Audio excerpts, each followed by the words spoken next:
Well, we are back. Session 2. New campaigns are always so interesting. Trying to figure out your character, whether or not you like them yet, because it's like, especially when your previous campaign, your character goes all the way to 20, and you're like, you kind of do what Alex did and go running into the first fight thinking, oh wait, I don't have a lot of hit points.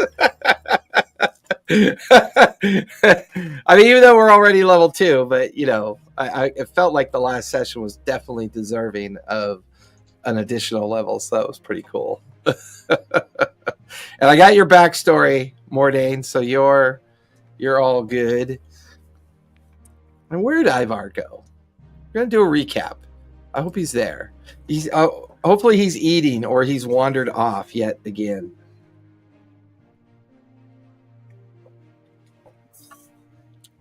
All right. He knows we're live, right? What's that? He knows we're live, right? Well, he knows now, yeah. This is against our contractual obligations with this channel. You got a contract? What? Well, was that just me? Oh, okay. You probably are the main theater professional here, so that makes sense. Oh my god. So, where we last left off, we had described Exandria, and more importantly, the condition that Tal'Dorei is in here at the beginning of an age known as the Era of Restoration. This is the time of great chaos and calamity after the solstice and the collapse of the conflict between the material plane and the gods that are now forced to walk them in their mortal form. With the kingdoms of the world of Exandria with their eyes looking away and turned towards other challenges, here piracy has become the way of the ocean. While the rebels are still active, mostly though the pirates that sail off the coast of Tal'Dorei are in it for themselves, with different pirate factions vying for control over the many archipelagos. Thank you, I did it.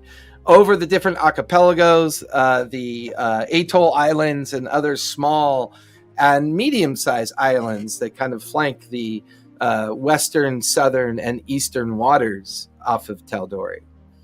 Here, the team find themselves on the Leviathan, under the control of Captain Sable, a mysterious drow. The team had their first mission. The ship bombarded a small town community called Regal, sent the team ashore to look for something that he referred to as the Bishop.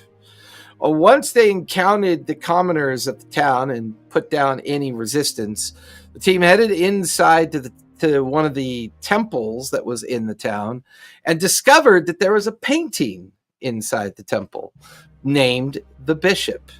The team realized that there was a map on the back side of the painting. The painting was grabbed by Kunlun, and the team then retreated back to their tenders and headed back to the Leviathan after completing their task.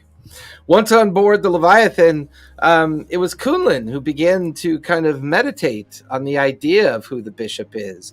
And we begin to realize that the Bishop may be an important figure of not only the community of Regal, but seems to possibly have hidden something somewhere and has left a map to guide us towards what this hidden item might be on the back of that painting. It would also seem that his son, who used to serve on a whaling vessel, perished, and somewhere linked to this painting and linked to the idea of the Bishop, this wayward sailor, nowhere to be found, but maybe missing and maybe not dead, or maybe is undead. This seems to be the mystery that links to this painting. However, the team spent the evening as the ship headed off on its new journey towards a new destination. I believe it was Slick and Kunlin who practiced a little bit of alchemy, as well as having some interesting conversations about the day's events as well. And where we last left off, the team had settled into their long rest, and we are now the morning of day 2 of the journey since leaving the western coast of Tal'Dorei. More importantly, the town known as Regal. It's early morning. You guys could hear the chiming of the bells as crew is called to the deck of the ship. What would you guys like to do? Go to the deck of the ship.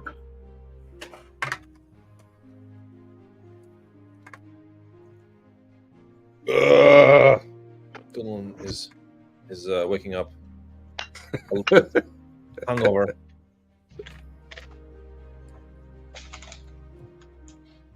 He also Bungo stumbled. slides down the ropes from the crow's nest. Oh, that's right. You slept up in the crow's nest. Yep.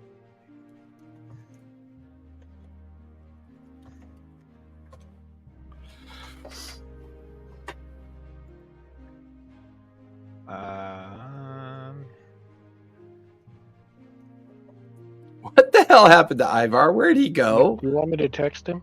Yeah, I don't. I'm here. He just. Oh, okay. Well, your camera was off, and I wasn't sure if you were back yet or not. He must be in his shower wear or something. It's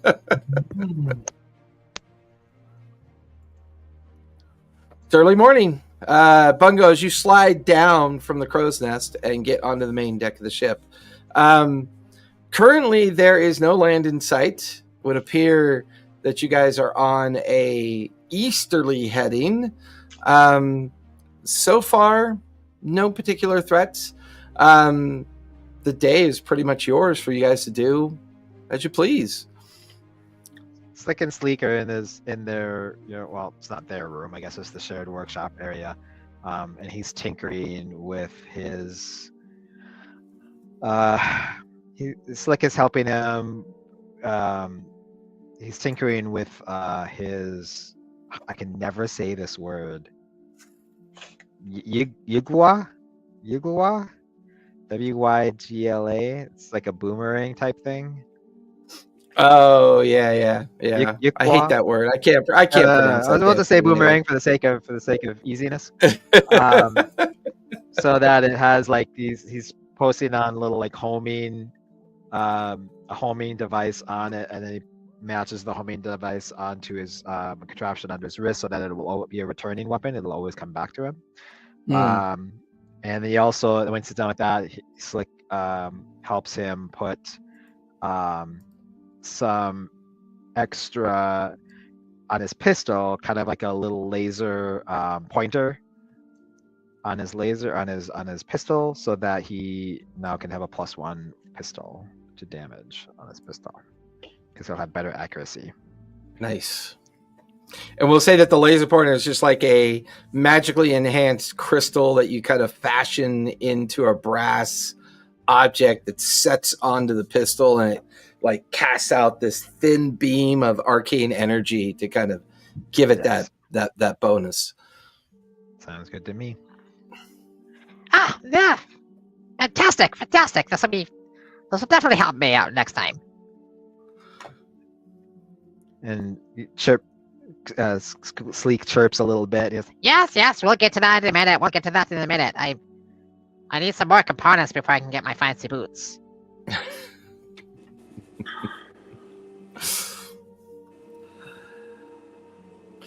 Right now, you guys are all gathered up on the main deck at this point. Eventually, Slick and Sleek show up. Eventually, Zephora, then Mordain, and then Kunlin. As the 5 of you stagger onto the main deck, you can see that Captain Sable is up on the helm's deck, and he seems to be reviewing a map or chart. He sees the 5 of you come up on the main deck, and he quickly waves you towards him. Over here. I have a couple questions and some thoughts in mind. Yes, sir. Aye, Captain. Yeah, see, Bungo always seems to get it right. The rest of you, I'm not so sure about. But listen, You don't hear the voices calling us from the sea? you know what, Mordain? They make things to calm those voices down. You may want to consider it. Maybe a special tea? I think it's Zoloff, this tea from Iman called Zoloff. It might help. Just saying. But I Maybe. won't hear them. Yes, well, have the voices quiet down for a moment because I have questions. So, this map that was on the back of the portrait of the bishop, it seems to point us towards an island. Unfortunately, it is uncharted. Based on my study of the map last night, I'm attempting to get us there, but I'm concerned that maybe this map might be inaccurate. Please, any of you, take a look if you would.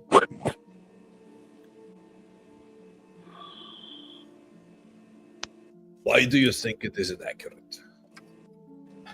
The displacement of the compass lines, the headings and pointings of the notes seem to point me in a 4 days journey direction towards this island. But last night I checked the charting of the stars and I felt as if the compass markings might actually be in reverse, but I'm not entirely sure. Any of you have survival or mapping skills that we could possibly rely on? I've been wandering for a couple of years, and maybe if I know the biomes that are in it, I could kind of guess where that's at. Oh, well, it's in the middle of the sea, Bungo. How's that for a biome? Well, I mean, is it a tropical island? Is it a desert island? Is it lush? Is it, What are you planning? A is vacation? it a sea stack? And I thought I was the technical one. A rock? Volcano? What a good little crewman you are, Bungo. With your eye cap and things. It's just so creepy. Sorry. He does the best Sephora deadpan. I love it. Mm. You studied Takes that some one time. Silicon I get Valley used to this. CEO, didn't you? Mwah. Mwah. Welcome back. Oh, Ivar gave you a kiss. Right here. And I'll pull out. I have a. Aww. I'll pull out a little like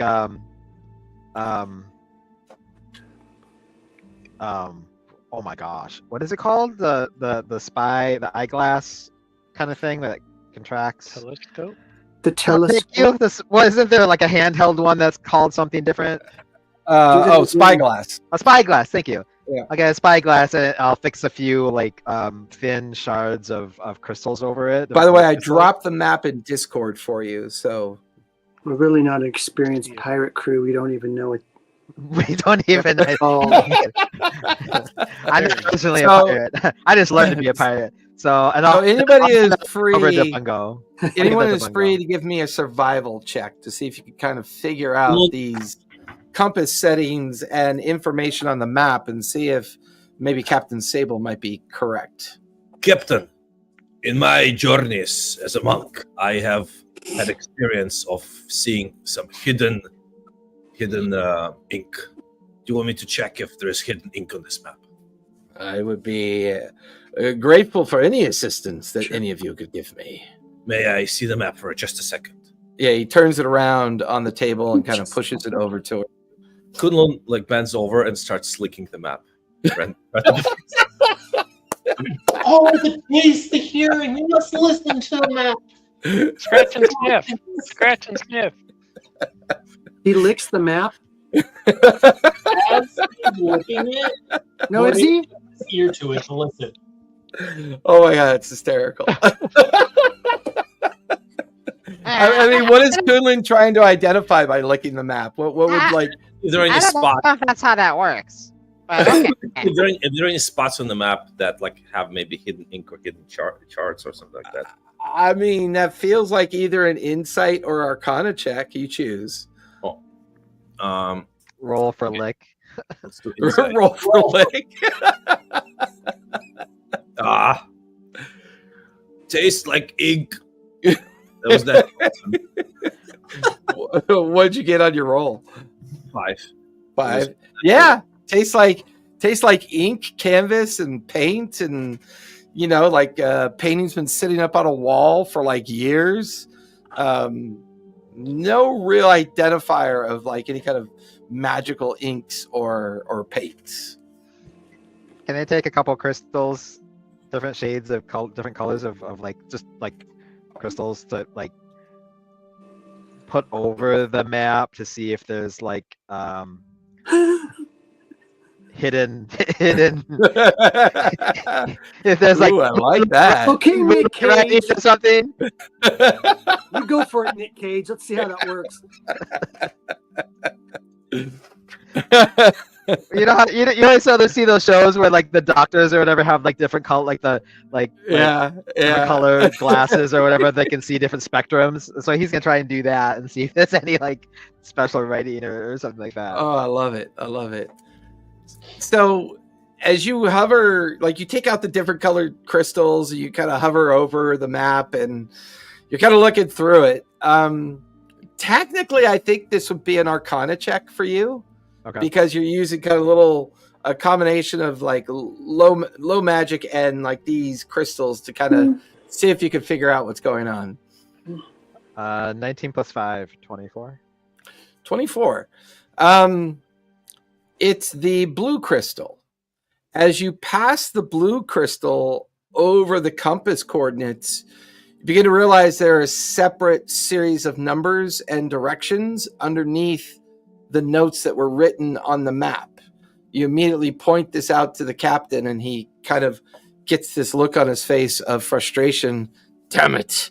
And then he immediately turns to the helmsman, make your course corrections, and begins to bark out orders and course corrections.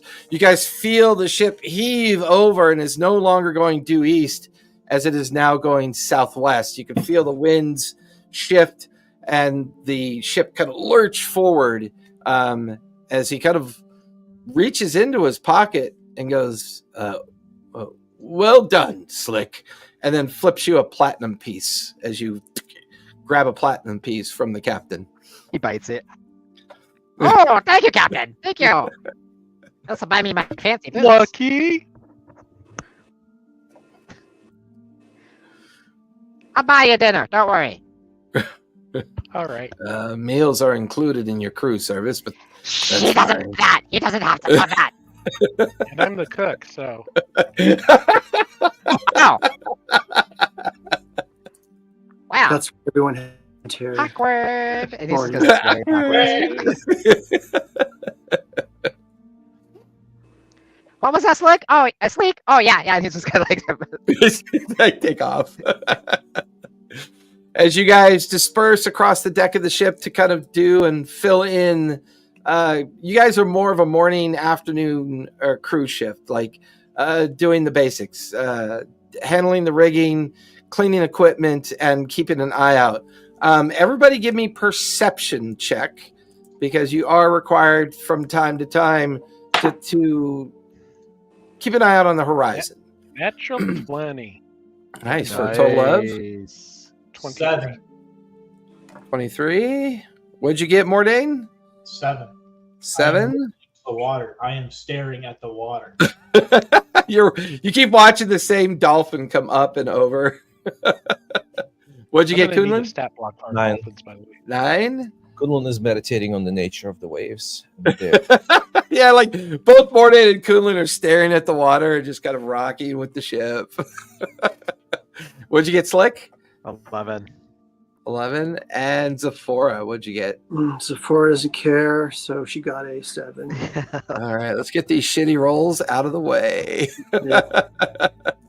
Kraken. Mungo, since you enjoy it so much, you climb back up into the crow's nest and you kind of take on the responsibility of lookout for the next couple of hours.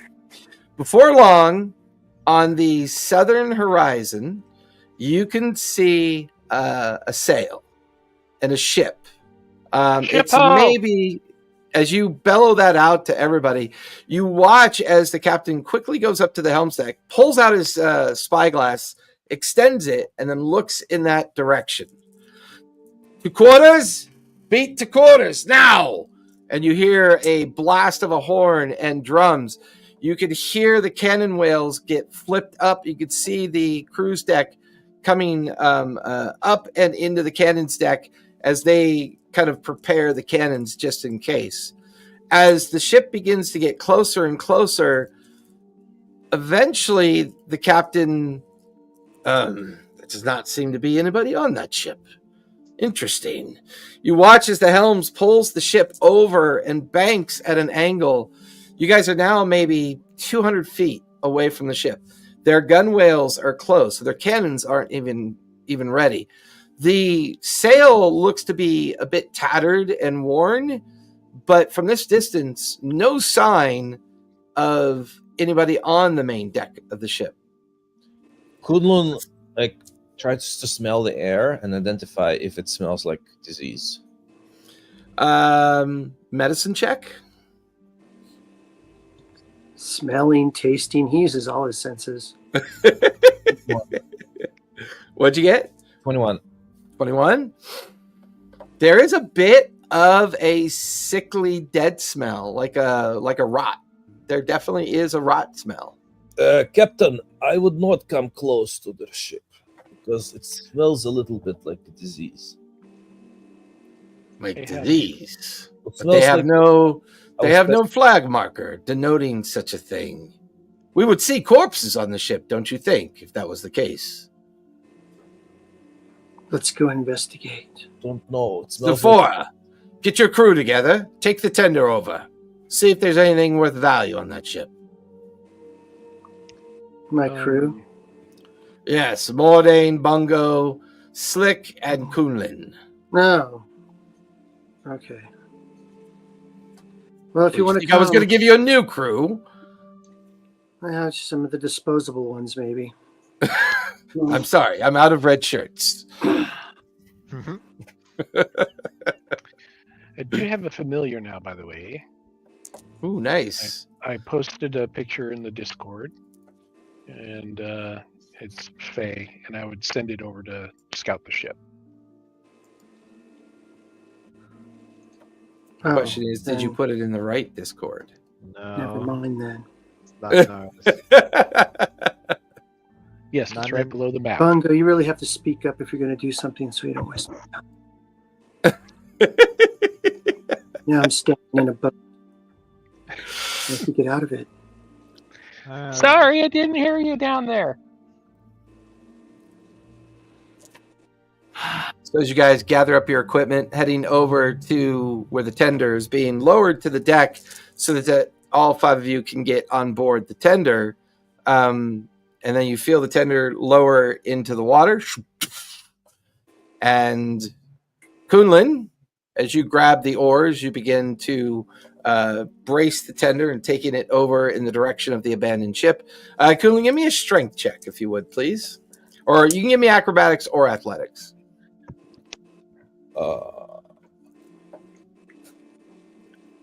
10. 10. It's a bit of a wait. Takes about 5 minutes to get the tender over. You guys feel it butt up against the ship, and you notice that there are ropes hanging down from above, maybe about a dozen of them, and they've got seaweed kind of lining them, like seaweed has kind of like latched on and has grown up the side of the ropes that you can see. And now that you're closer, definitely everyone can smell that same kind of rotting smell as well. To get up onto the deck, you'd have to climb the ropes for about 20 feet to get up on the deck. Kunlun ties off the tender so that it won't obviously float away while you guys get onto the ship.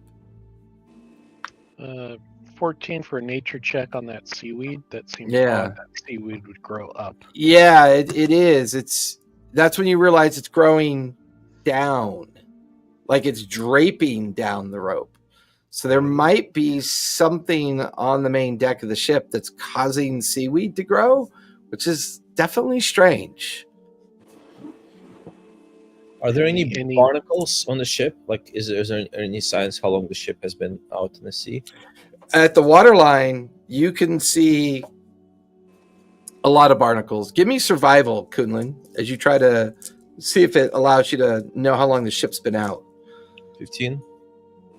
Yeah, it's got quite a bit of barnacles on the hull of the ship. In fact, the hull of the ship doesn't look as healthy as, like, being too far away, things kind of tend to look very simple. Now that you guys are close up to the ship, the hull of the ship is not very well cared for. You can see that the amount of barnacles, Kunlun, tells you this ship's been at sea for a year. But what's really strange, the ship is like, it's moving with the current. The sails are up, but they're kind of fluttering strangely. Like maybe the sails aren't attached to the yardarms or attached to all the different masts to keep it moving. And you can see how the Leviathan is currently slowly kind of tacking and working its way around the ship, keeping at a distance per Kunlun's caution. And you could see the captain up on the helm's deck looking down towards you guys 200 feet out. And you can see his spyglass is out. So he's watching you guys as you're now connected to the ship and begin to realize the ship's in a little bit worse wear than you expected. Morden or Sleek and Sleek, could you check for magic on this ship?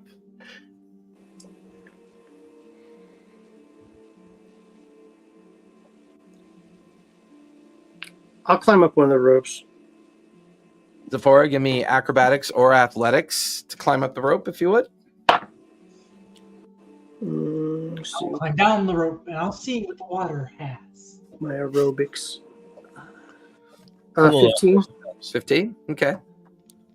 With that, Kunlun, as you instruct Slick and Sleek and Bungo, or in Mordane, to see if there's anything magical about the ship, you watch as Zephora leaps up on one of the ropes and is now kind of just very slowly climbing up the rope. Clumps of the seaweed are falling down into the water. Mordane, you watch as a clump of seaweed falls into the water. It suddenly begins to animate and then kind of quickly disappear into the water. Interesting. So give me an Arcana check to see if there's anything innately magical about this ship. That is. What'd you get, Slick? Oh, I Sorry. thought I was rolling arcane. Yeah, I thought he was rolling it too. Sorry, my bad. No, that's fine. No. Mordane's like watching as a animated piece of kelp just kind of took off on its own. 16 plus 5, 21. 21. There is a strange sense of magic about the ship. It's hard to identify it. It's hard to focus on where it's coming from. But there's a feeling that there is something about this ship that's a little strange. Okay, so other than this odd smell, there's definitely something strange with this ship. There seems to be permutation of some magical something happening here, although I can't quite identify it.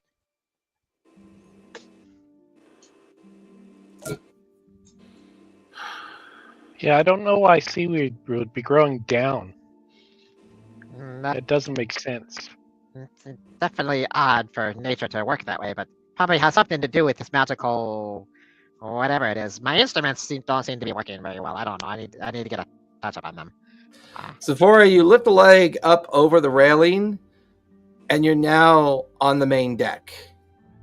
Looking around the deck of the ship, it looks like it's been abandoned for some time. You can see clumps of seaweed, kelp, and other growth on the main deck.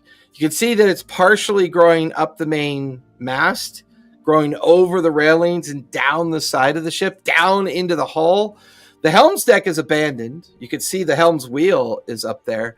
The sails look relatively tattered. There's a captain's door into a captain's quarter that you can see is slightly open. It's slightly ajar. You can hear it kind of clacking in the current and wind. In the background, you can see, the Leviathan kind of cruising along in the background beyond, kind of circling the vessel. Give me perception, Zephora, as you quickly kind of glance around the deck. Perception. 17. 17. There are shadows, almost like a flash fire took place. And you could see the outlines of bodies in parts of the deck, almost as if like a major kind of fire just suddenly erupted and turned people to ash, and the only thing left behind was kind of like a shadow of their former physical selves. You kind of walk the deck looking around. The planks of the deck are squelchy, like this has been exposed to the elements for quite some time. Some planks are cracked through. You kind of count at least maybe they had a crew of 12 to 14 on the vessel. Hard to know for sure. There's the door to the captain's quarters, and there's two open hull doors to allow you down into the main hold. You can see stairs leading down. So far, no sign of anybody's physical remains. I'll see if there's a captain's log that could tell us more about what happened. Okay. As you head on over to enter into the captain's quarters. So far, for the four of you down in the tender, no sign of Zephora coming back, no sign of her calling out. So as far as you know, she's up on the main deck. Kunlun also goes up to the deck. Okay. Kunlun, give me acrobatics or athletics as you climb up the rope. 12. 12, good enough.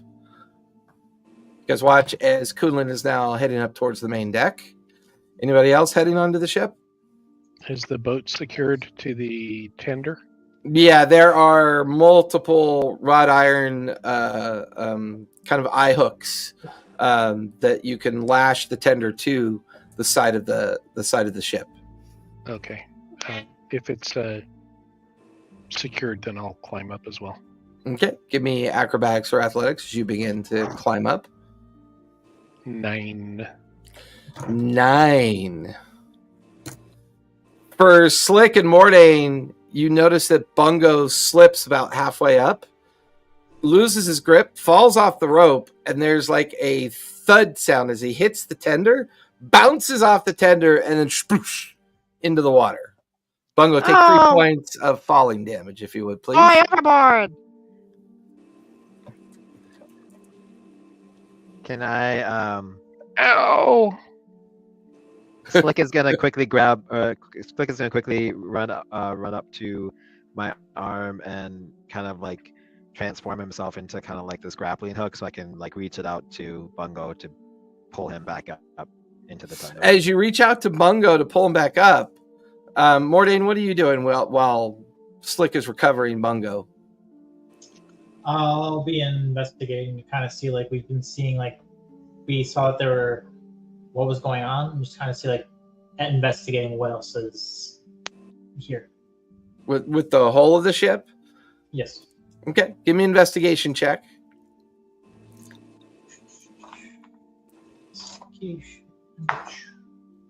That is a 22. 22. Slick, as you reach out to grab Bungo, you notice a huge mass of seaweed suddenly kind of crawls up out of the water, lashes onto Bungo, and is now trying to pull Bungo underwater as you grab onto Bungo at the same time. Bungo, give me a strength save with advantage because Slick is trying to pull you out.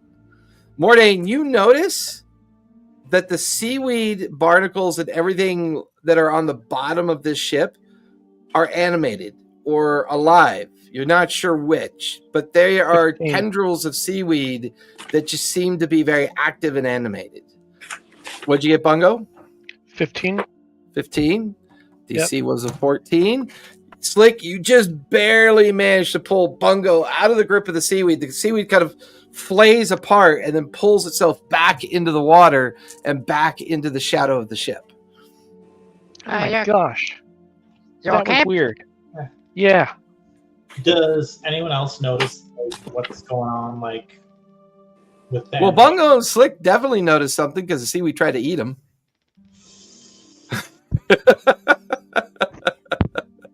You gotta feed the barnacles. It's the only way that we're gonna know what to do. Just give and I help them. I try and be like, Feed the barnacles what? This isn't a zoo. at the same time, I'm gonna kind of help get them out of the way, avoid that spot. Yeah. You reach down and pull Bungo back into the tender. Mordain, as you reach down, while Slick is helping Bungo and you're also helping get Bungo back into the tender, your eye caught some movement underneath the ship. Like there's something down there. And currently Kunlin and Zephora are up on the main deck, so you're not really sure what's going on up there. But Mordain, there's something underneath that ship. I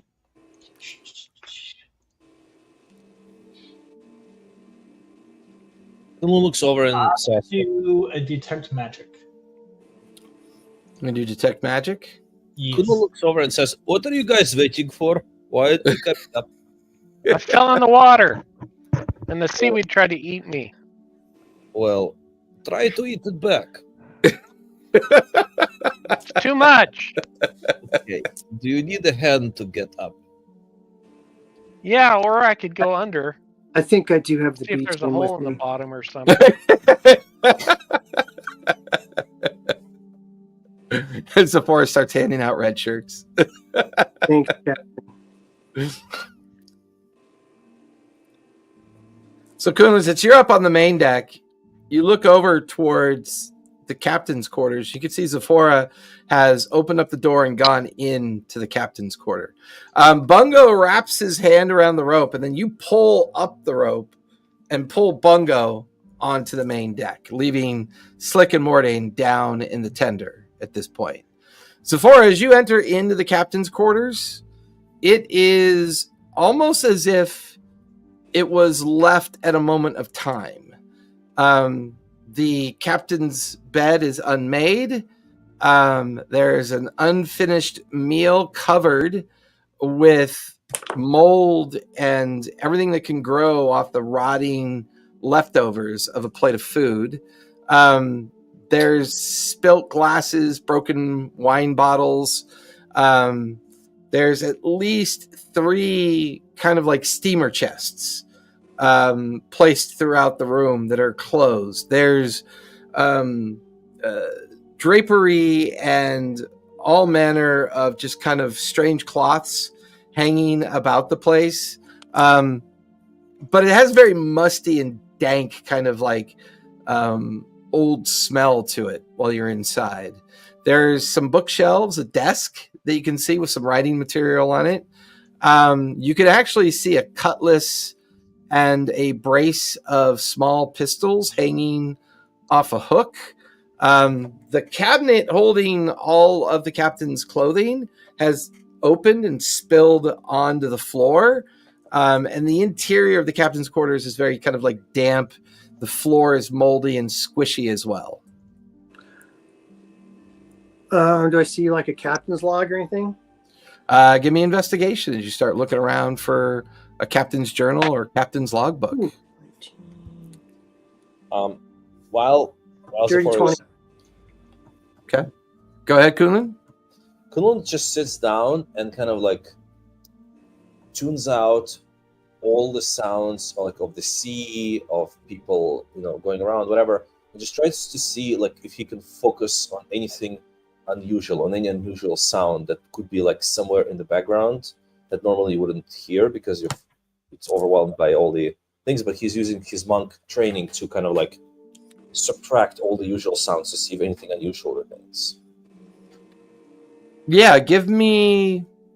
Does that feel like insight or perception with it? Perception. It feels like perception with advantage, maybe, or insight with advantage, as you're using like your inherent monk skills to try to focus on the different noises. Natural 20. Wait, natural 20? Is that how you know it? Oh. Dirty 20. Sorry. Dirty 20. There you go. Yeah. Zafar, what'd you get? A 21? Dirty 20. Dirty 20 as well.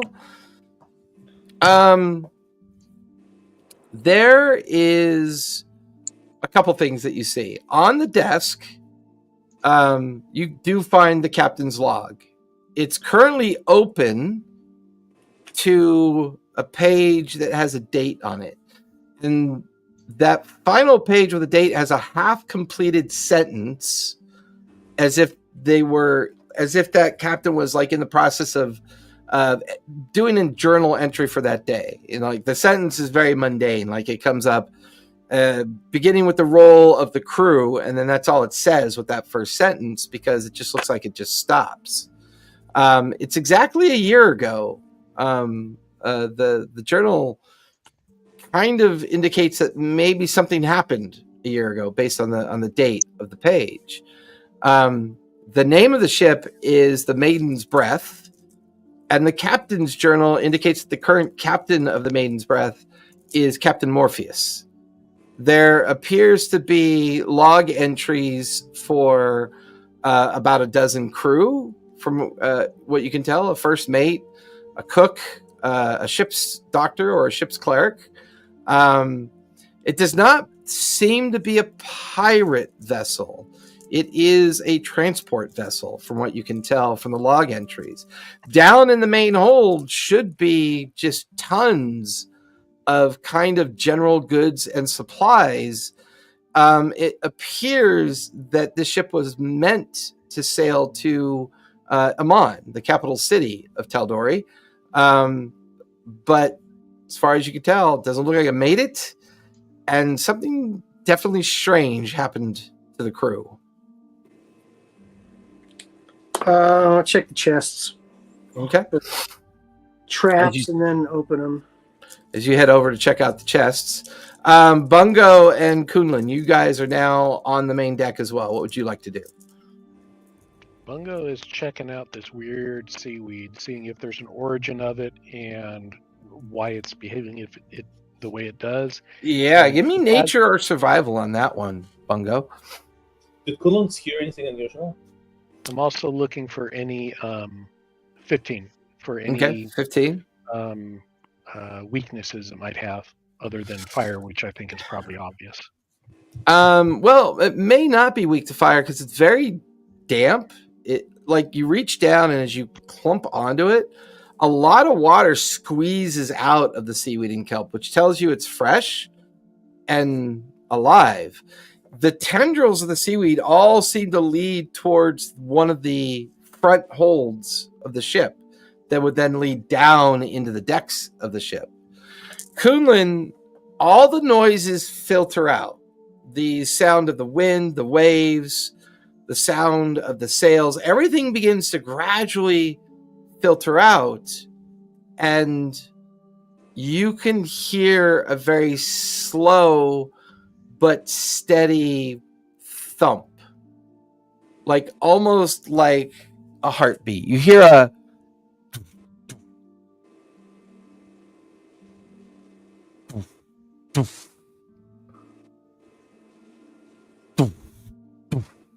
that's the one noise you filter through that sounds extremely unusual at this point.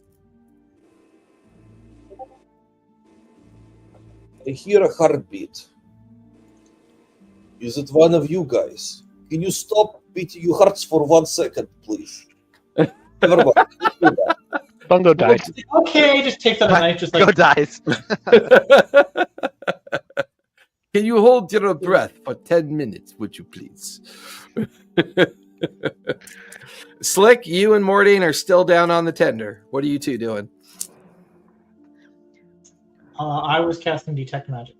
That's right. Ritual or instant? Because ritual's 10 minutes if you have it as ritual. But I don't know if warlocks can cast ritually. It is concentration. Concentration then. I got a 22. 22. Wait, or is it 20? What is it? It's based on what modifier? Well, I don't think you need to roll for detect magic. Well, because I'm casting a spell. So the question is, am I using a spell set? It does. Oh, yeah, that's right. So you're good on casting the spell. It doesn't fail. That's right, because we don't use spell slots. So as the you ritual tag, so I don't know if you want to do that. well, it doesn't. We don't need to use ritual now because you don't use spell slots. So it's kind of Yeah. one less thing to have to worry about. Mordain, about the magic sphere erupts around you. And you focus on the water line and you focus on what looks like something moving in and out of the bottom of the ship. Like you see something kind of pulse out and then pulse back in, pulse out and pulse back in. It's very quiet up on the main deck. No sense of any kind of activity up there. So it doesn't sound like Sephora, Kunlun, or Bungo are in any kind of trouble. But you kind of feel like you may have to get closer. You don't detect any specific magic, like school of magic yet, but I think it was Slick or Bungo were pretty adamant that they felt there was a kind of strange magical awareness about the ship.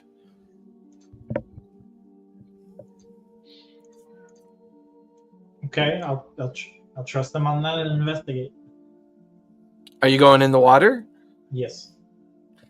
Slick, you watch as Mordain dives into the water. As soon as you dive into the water and you begin to tread water, you see that all the kelp and seaweed attached to the bottom of the ship begin to get very animated and kind of moving about. You watch as clumps of seaweed begin to form and spiral together and kind of shoot towards you like a large tentacle. But it's made up of braided seaweed that's kind of like arcing towards you underneath the water. Give me a deck save, if you would, please, Mordain. That is the 17. 17. You quickly shift to the right. The braided tentacle seaweed kind of misses you, knocks into the tender. Slick, you feel the tender rock like something hit it hard enough that it kind of almost caused you to lose your balance. And you can see Mordain is treading water, and the seaweed around him is very active. It's alive! Kunlun! We got trouble down here! Yeah, Kunlun doesn't respond. Oh, my God, Bungo! Does Bungo hear? Yeah, you can hear Slick calling up. What's going on? The sea is attacking! Mordain, I think he's in trouble! As you look over the edge, you can see Mordain's in the water and the seaweed is beginning to swarm around him. Mordain just looks like he's just like. Did I see that? Or yeah, you see it. Yeah. You look over the edge, you look down. There's Mordain in the water, and he's kind of like treading water, and seaweed is just kind of like swarming all around him. Not quite trying to grab him like it grabbed you, but it's swarming around him, like almost like it's trying to figure out what he is. Would Kunlun hear that? Yeah, Kunlun, you heard Slick call out as well. So you come running over, and you and Bungo are looking over the rail, and you can see that Mordane's in the water being swarmed by seaweed. Kunlun throws one of the ropes to who? To Bungo? Mordain. To Mordain. Yeah. Mordane, a rope splashes right alongside you.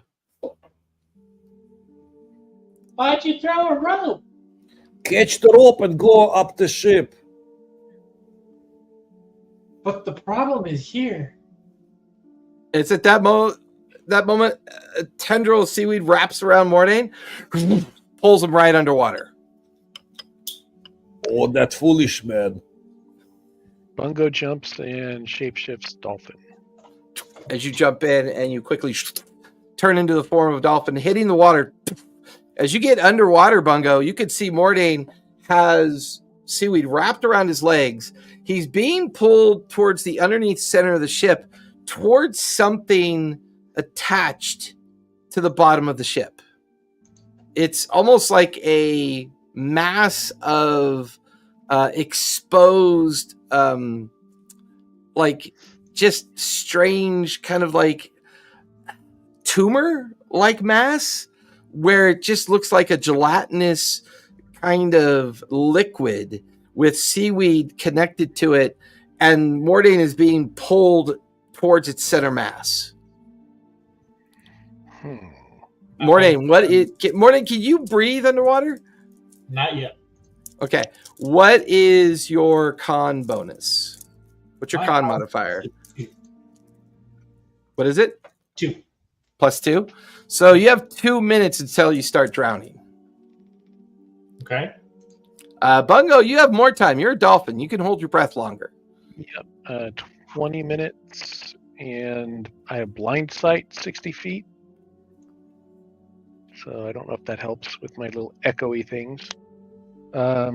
Do I recognize what the hell this throbbing heart jelly thing is? Actually, that's a pretty good description. It looks like an inverted jellyfish has attached itself to the underside of the vessel, and there's tendrils of seaweed connected to it. Give me a nature check. See if you recognize what this thing is.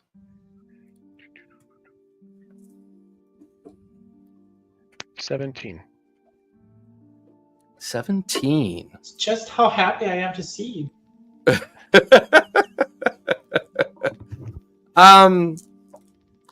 You've heard of these things. It's called a sculpin. It is a mass of jellyfishes that kind of come together, and when they do, they kind of form into something similar to a shambling mound. But at their heart is this gelatinous body of jellyfish that kind of come together, and it's always said that when they are either interacted with magic or they consume something magical, it causes the sculpin to come into existence. It's basically a large mass of jellyfish that becomes sentient.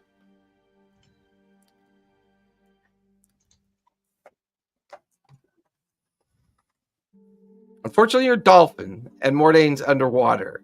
Mordane, give me a strength save, if you would. That is a 4. You are unable to break the connection with the seaweed. You're getting pulled closer towards the center mass. You got about a minute left before you start drowning. I am going to start doing Eldritch Blasts right to the seaweed. You just go ahead and give me an Eldritch Blast. Roll.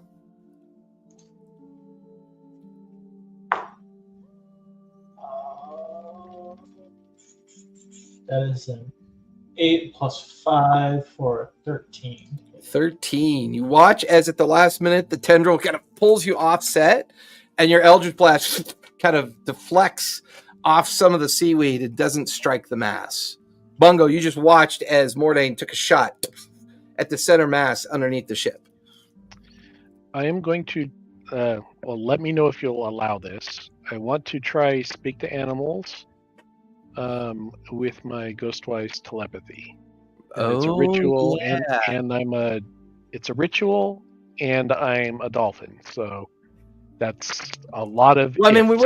really don't need to mess with ritual casting anymore because we don't have spell slots. So, Okay. so give me a casting roll. See if you pull this off. And I forgot what I need to roll. You need to roll a what level's the spell? It is a level 1. So you need to roll an 11 or higher on a d20, and I believe you're wisdom or intelligence based. Wisdom. Wisdom. You can add your wisdom modifier to it. Okay, that was the question.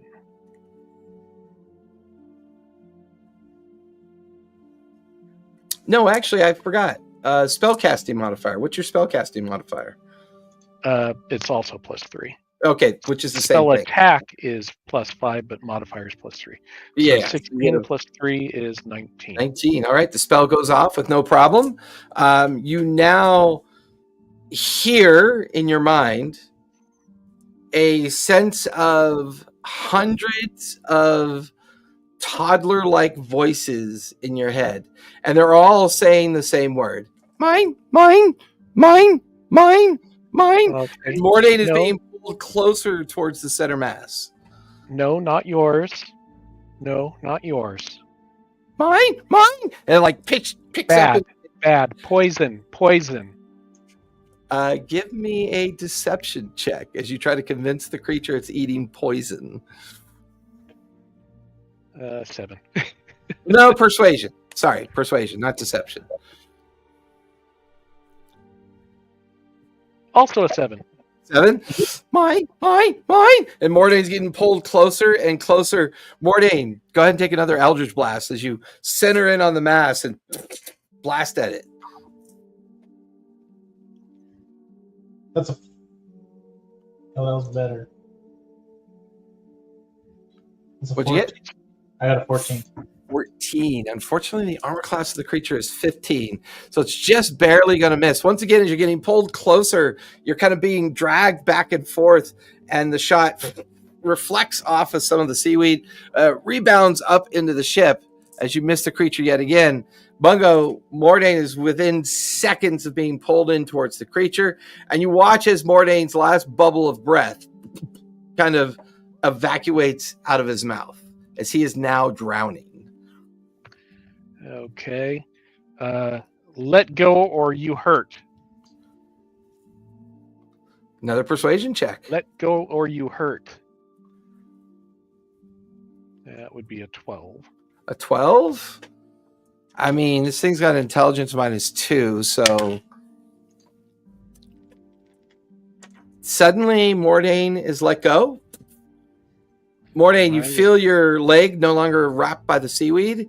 All the seaweed tendrils have pulled themselves closer in towards the center mass, like it designing to protect itself. Whatever the creepy little dolphin next to you did seems to have freed you from the seaweed tendrils, but now you're out of air as you take 6 points of damage. And what do you do? He's just doing a really creepy smile, and he's starting to swim to the surface. And I'm Start going swimming. to dolphin assist him. The My dolphin nose got in his crotch. Ah! You feel Bungo in his dolphin form come in behind you and like jam his nose like right in between your legs and push you straight up, and you kind of like Kunlun and Slick, you see like this perfect like dolphin performance where Bungo the dolphin pushes Mordane up out of the water, and Mordane is like doing like that perfect kind of like ballet pose, but he's standing on the tip of Bungo's nose. Mordane, you feel your breath come back into you, and you grab onto the side of the tender and pull yourself back into the tender. Zephora, give me an investigation check as you examine each of the chests. Kunlun comes over to Zephora and tells her that he hears a heartbeat and like something is alive. He also tells her what happened with Mordane. And Okay. So Zafora, as you're examining the chest, you can hear Kunlun come in behind you. He tells you that something is alive underneath the bottom of the ship, and Mordane almost got taken by it. And that he can also hear a kind of low thudding heartbeat deep in the main hold of the ship. What'd you get for your investigation check, Zafora? Oh, sorry. Okay. 16. 16? Yeah. The chests are all locked, but not trapped. There's probably a ring of keys around here somewhere. I'll look for the carrying keys so I don't have to waste my time picking them. Okay. Give me another investigation as you start looking around the captain's cabin. Here's my investigation. I got 12. 12. Hanging on a brass hook right behind Kunlun, like he's at the doorway looking at you. To his right, hanging on a brass hook on the door frame, you can see a key ring with 5 keys on it. All right, I'll get that. You kind of grab it off the hook. They're various sizes. There's like one really large key, and then the 4 remaining keys are smaller and of different varying smaller sizes. Okay. Maybe one of these keys is designed to open up all the chests from what you figure. I'll try Looking at the one. What I would say, looking at the locks of the chest off that investigation roll, the big key that's on the key ring is probably for the chests. Oh, okay, I'll open them. Okay. There's 3 of them. Start with the first one on the left. You pop it open. It is filled with random assorted weapons. Nothing too fancy looking. Maybe all the crew's weapons were being stored in here for some reason. Scimitars, cutlasses, daggers, short swords, cudgels, throwing sticks, and some other devices kind of inside of here. There's a sense that either these were confiscated or put in here very quickly and haphazardly. It's strange. Okay. So possibly a mutiny brewing or something. Maybe, yeah. Okay. What's the other chest have in them? You pop open the middle chest. The middle chest is filled with a lot of personal items that must have belonged to the captain. More precious items. Paintings and figurines and collectibles, as well as additional clothing is in here as well. You do find a strange like bone case about and it feels like there's something rattling inside of it. It's maybe about 8 inches long and only about an inch in diameter. There's definitely something inside. I'll take it. Okay. For later observation. The third box pops open. It is filled with the revenue of the ship and the treasury box of the ship. There's a small iron box with about 100 gold in it. There's also a small wooden box filled with an additional 115 gold, sorted out in little individual leather pouches. Maybe it was used to pay the ship's crew. Okay. Underneath those 2 boxes in that larger box, you find a pretty well charted map of the southern trade routes between southern Tal'Dorei and Wildemont. So it's a trading route that seems to lead from the south horn of Tal'Dorei and off towards the port areas south of Wildemont. Probably the most obvious one is the port of Zadash that you can see on the map. Okay, I'll take that. I'll take the gold. Okay. And walk out with Kunlun. Okay. You and Kunlun head out, and you're both back on the main deck. No sign of the others, but it doesn't sound like they're in trouble anymore. A heartbeat in the ship, you say? Is that what you're telling me, Kunlun? Kunlun? Yes, there is heartbeat I hear. It's a Oh, weird heartbeat. And not our heartbeat. It's like a and magical heartbeat. you said somebody got taken or something? Yes, some tentacles or some seaweed tried to eat. I go up to one of the open hatches, poison spray. Just like poison spray down into the hatch. Yeah, and then I walk over and to get into the tender. Take that heartbeat. Nothing happens. I mean, you let poison spray go on down into the but as you're standing like looking down and you let the poison spray out, there's a lot of crates, barrels, and other items down there, partially covered in like really thick gelatinous seaweed. Yeah, no. I think I'll stay up here. The forest like, I'm not taking that bait. So you and Kunlun are risk. You two are heading back towards the tender. Yeah. Eventually, Mordain, Bungo, and Slick, you watch as Kunlun and Zephora come back down towards the tender. Zephora's got some small, medium-sized boxes and some other items. Log too, so I could read it.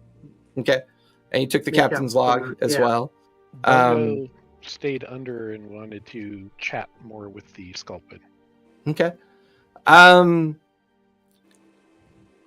all that other stuff is going on and you stay underneath to talk to the creature underneath the ship, it is like talking to a toddler. Their language is so simple that you realize that you have to talk to it in a series of yes and no's from a standpoint of conversation.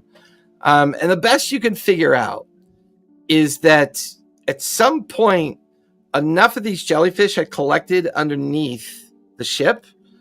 There was some water rot on the part of the ship they collected, and then something magical fell into their mass and then created this sentient creature called a sculpin. And you get the feeling that that might be what caused it to come into existence. So somewhere in the hull of the ship, some kind of magical item interacted with these creatures and created them. Okay, I'm going to try to reason with it to tell him it's time to go. Give me a persuasion check on that one.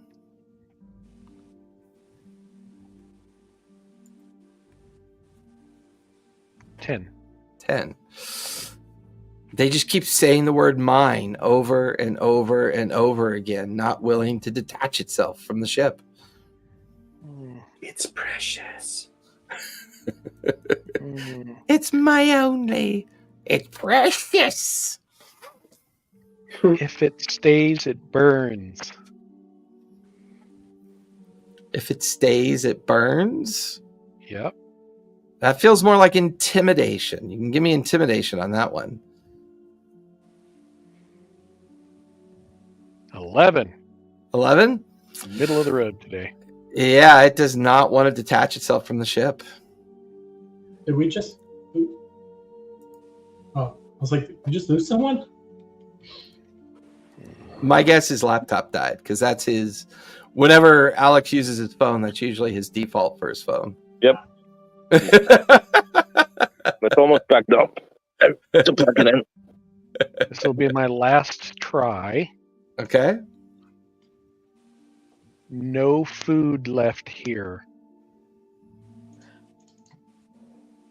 Yeah, persuasion on that one.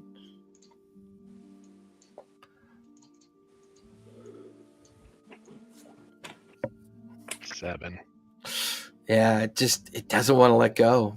Whatever it's gotten onto, it wants to keep it. Yep.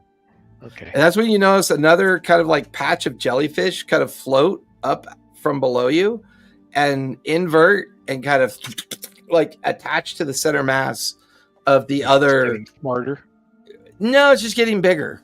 Bigger. Okay. You get the feeling that as this ship drifts, when it comes into more of these jellyfish-like creatures, it's going to bring more of them up to its center mass. Okay. Well, my 10 minutes are probably up, so... Well, You head back up, and you head back up to the surface. Zephora and Kunlun have loaded everything onto the tender. Slick has unfastened the tender from the ship, and Kunlun is kind of bracing into the oars. You guys catch up with the Leviathan. They quickly drag the tender up towards the main deck. The captain comes walking down from the helm's deck. So, what did you find? Well, there's a sculpin attached to the bottom of the ship. It's getting bigger. Something, it ate something magical, or there's something magical in the hold. And I'm sorry, that's bad voice. And it ate something magical in the hold, and it probably made the creature there. And it's stupid, but it doesn't want to let go. Hey, Morning's got a suicide wish. What happened with Mordain? He seems fine. He went after that creature, let the creature take him. You say he seems fine, more into the water just... He was vomiting out of his mouth. With a starfish. Well. I knew he was off his rocker, but come on, I mean, my goodness. That thing's laden with stuff, with equipment. Do you think it's worth coming aboard and tethering to it and taking what they have left? Well, from what I know about how sculpins become, there's some type of magical something or other that would have animated it, made it come into being. So there's at least something magical in the hold.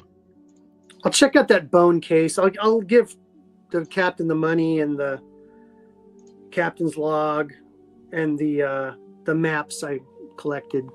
Okay. What does the log say? I don't know. There was a chest with all the crew's weapons in it, I looked like. So I said something about the crew was his last entry. And then, I don't know, it might have been a mutiny or something. But it looks like they're on their way to Amman when it happened. So when I look down inside, there's a bunch of crates and stuff down in the hold. Well, definitely finder's fee for this one. But I think I will take Bungo's advice. Perhaps approaching this creature is not the better part of good judgment. I think that maybe, shall we say,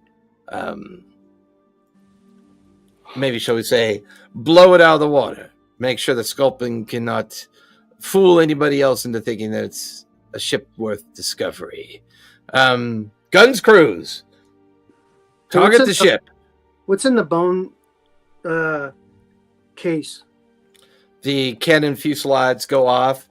You pop open the screw top of the bone case.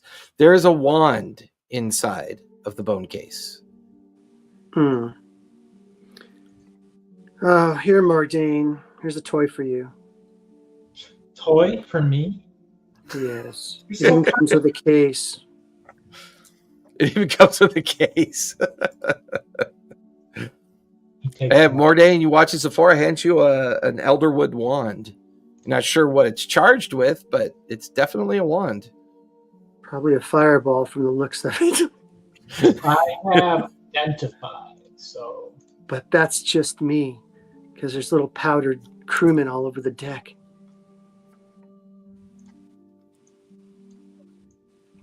Go ahead and roll your casting ability, if you would, please.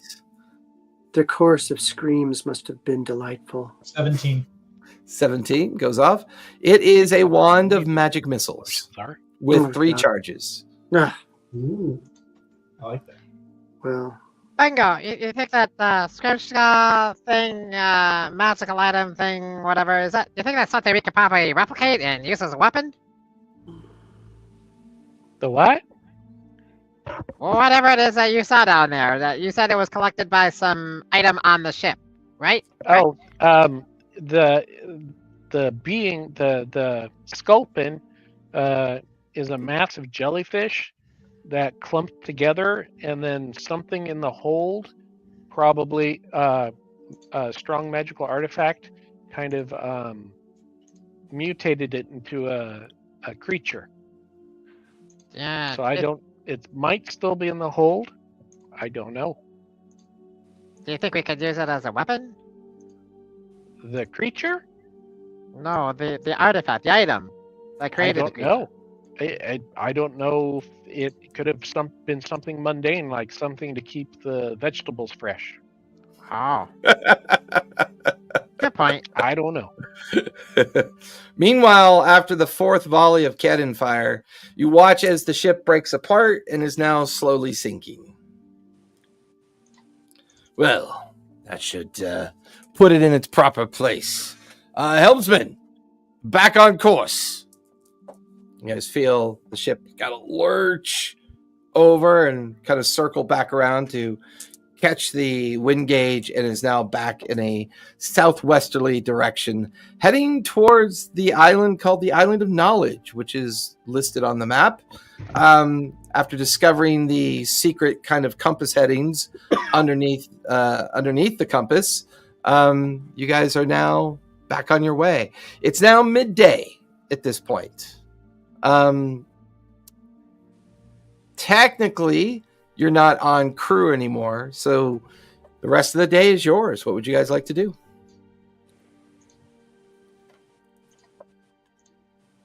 We're not on crew anymore? We're not part of the crew? No, you're not on crew. It means you're not on We're off watch. Oh, you're off gotcha. watch. Yeah. Gotcha.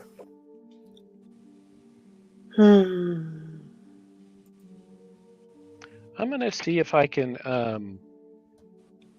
take a little bit of real estate along the poop deck, up behind the helm, Okay. and get some planters and get some fruit trees and vegetables growing.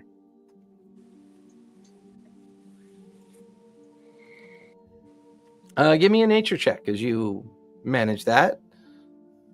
Do you want to use our night soil 11. for your planter box? Not a bad idea. Before it drops like a bucket of shit right by you. The Thank There you. you go. ship already smells horrible. Why Bungo. is it round pellets? Why do you have to make it worse? It looks like rabbit dung.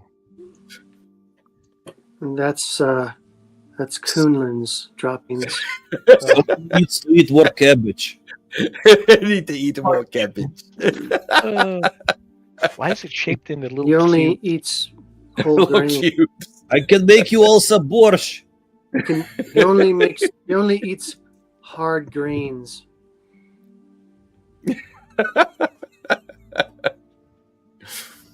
He must have some sweaty rockers. If anybody needs it, you can go ahead and click off a short rest.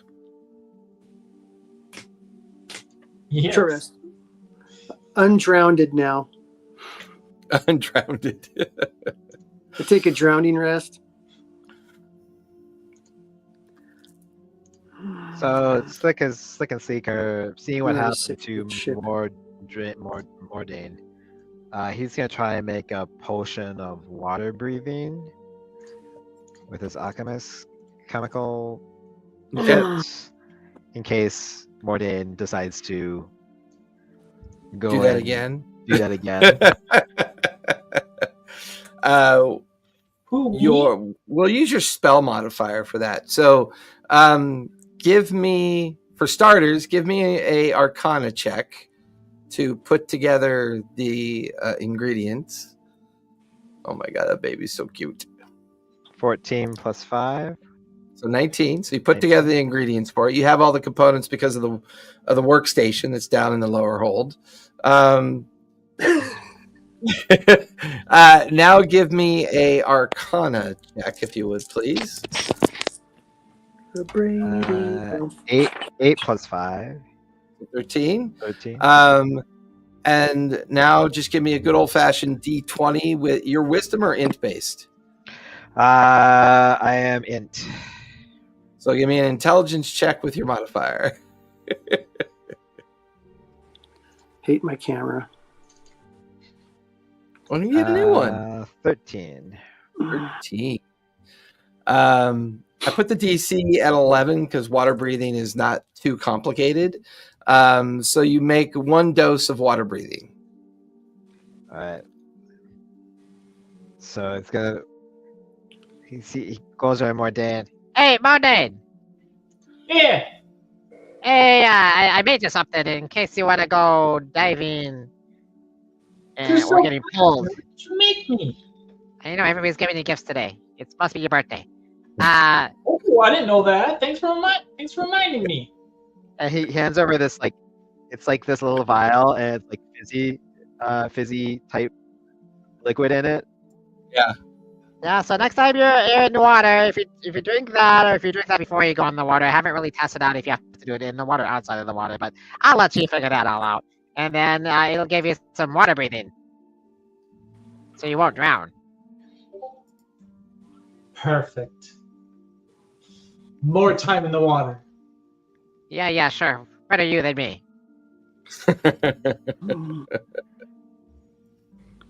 Okay, back to work. Geniuses never sleep. My work is never done. And he kind of goes back to his. Kunal Okay. actually visits Slick. Hey, Okay. Slick. I have a question for you. Yeah, what's that? Can you make me a weapon? I have a specific weapon in mind. Sure. It is going to use a chain and a sickle and the weight on the other end of the chain. And I can swing it and hurt people and entangle them with the chain and pull them towards me. Hmm. I think that's a real life martial arts weapon. What are those called? It's called I forgot Japanese. It's Sickle and chain. Okay. Sickle and chain. That's the shorthand version. Kusarigama.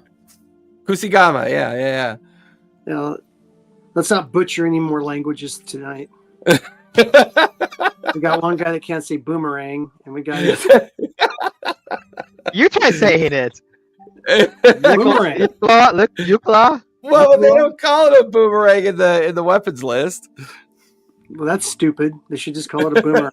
Right. A throwing stick that returns. I'm throwing the We don't want to the say boomerang because new License. edition. licensing. Yeah.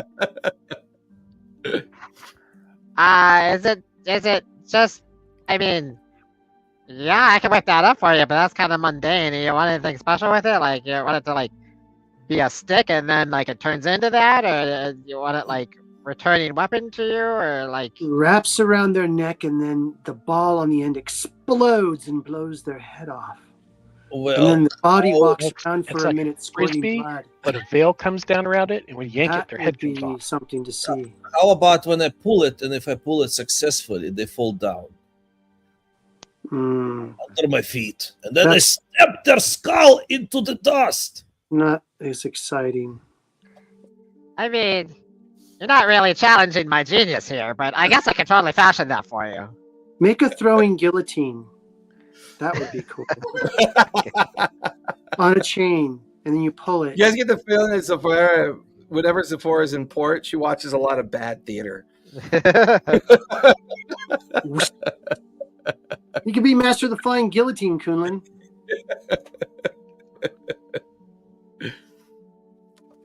So I'll go start working on that. All right, that'll take you the rest of the day for you, Slick, to fashion that. It's not overly complex for you. It's mostly just mechanical bits and bobs of things. You kind of you find a 10-foot long chain. You find a small cannonball that you manipulate and turn it into a counterweight on the chain. You then go and visit the smithy on the ship, which happens to be the first mate, Bozic, who's also a goblin. Bozic and you work on the kind of blacksmith equivalent of welding the counterweight, the chain, and the hook on the other end of the chain. And by the end of the day, like as soon as the sun drops off the horizon and nighttime settles in, You've fashioned his weapon for him. Can I fashion a little, like on the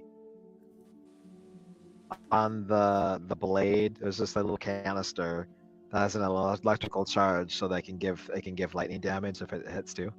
Kind of electrocution. Sure. I think that'd be pretty cool. We'll say it does 1d4 lightning damage. Cool.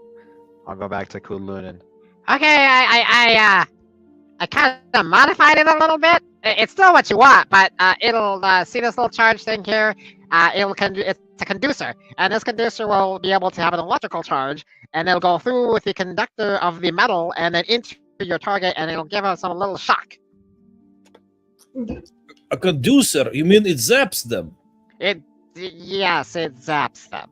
A zapper. I like zapping. Thank you, Sleek and Sleek. I'm slick. That's sleek. That's what I said. That's not what you said, but that's okay. Is there okay. fucking Right. two of them? Or has he just got a dual personality? no. Sleek, you see the mechanical crab that always follows Slick. That's Sleek. Oh, okay. It's the crab. Thank God Yeah. it's not the main character. No, it's not the main. I have to throw myself overboard and become one with a jellyfish. All right, cool. Okay, well, glad I can be of service. I got some more computations to make back here, so I'll see you later. Thank you. So, Kunlun, your weapon, it does the equivalent damage of a sickle, but it has a 10-foot reach because of the chain. Whenever you hit with the weapon, once per day, it does an additional 1d4 points of lightning damage. No save required. If you hit a target, they must make a DC 13 dex save or be knocked prone by the weapon. Nice. DC what? DC 13 dex save. Okay. Nice. The day drifts by. It is now nighttime. Anything you guys want to work on during this period of evening before you take your long rest? Mordain wants to do research, just like if there's any texts or anything on board to kind of like look into his history. Like he wants to look at kind of like patrons and like gods and everything. Go ahead and give me an investigation check, if you would, please, Mordain. Sephora's going to slink and... What'd you get? I got an 8. An 8? Okay. And what are you doing, Sephora? I'm going to creep around the ship. Of course you are. Can my familiar talk? Just to see what I can see. Yeah, it's Fae. Your familiar is Fae or an actual creature? It's Fae. Fae. I mean, you can speak Fae and Sylvan. Okay. And common. So I would say your familiar would be able to have a relatively congenial conversation with you. Okay. Well, I'm just thinking, like, if it sits on my shoulder like a pirate parrot and talks. That'd be kind of cool. Is it a parrot? Hmm? What is your familiar? I linked it in Discord. Yeah, I'm not looking at that. I threw a picture. It's a parrot. You drew a picture of it, or you had AI make a picture for you? I took a picture of an existing bird.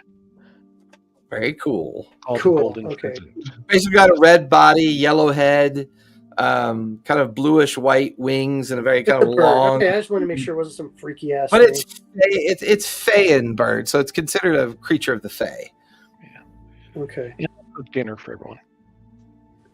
So Bungo is in the midst of cooking. Yep, there it is. That's Kunlun's weapon. What? Where?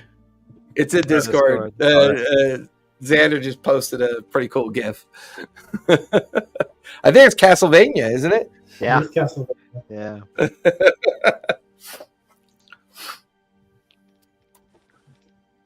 Bungo, because you're learning how to be a chef.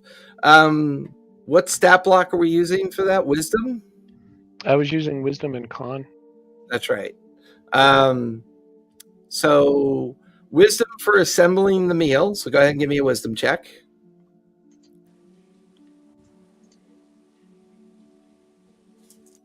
$16. And constitution, give me a con check as well for the duration of the performance 11. of the meal. 11. 16 and 11. And I'll throw some good berries in there as well. Okay. Anyone who consumes your meal will get a 1d4 temporary hit point.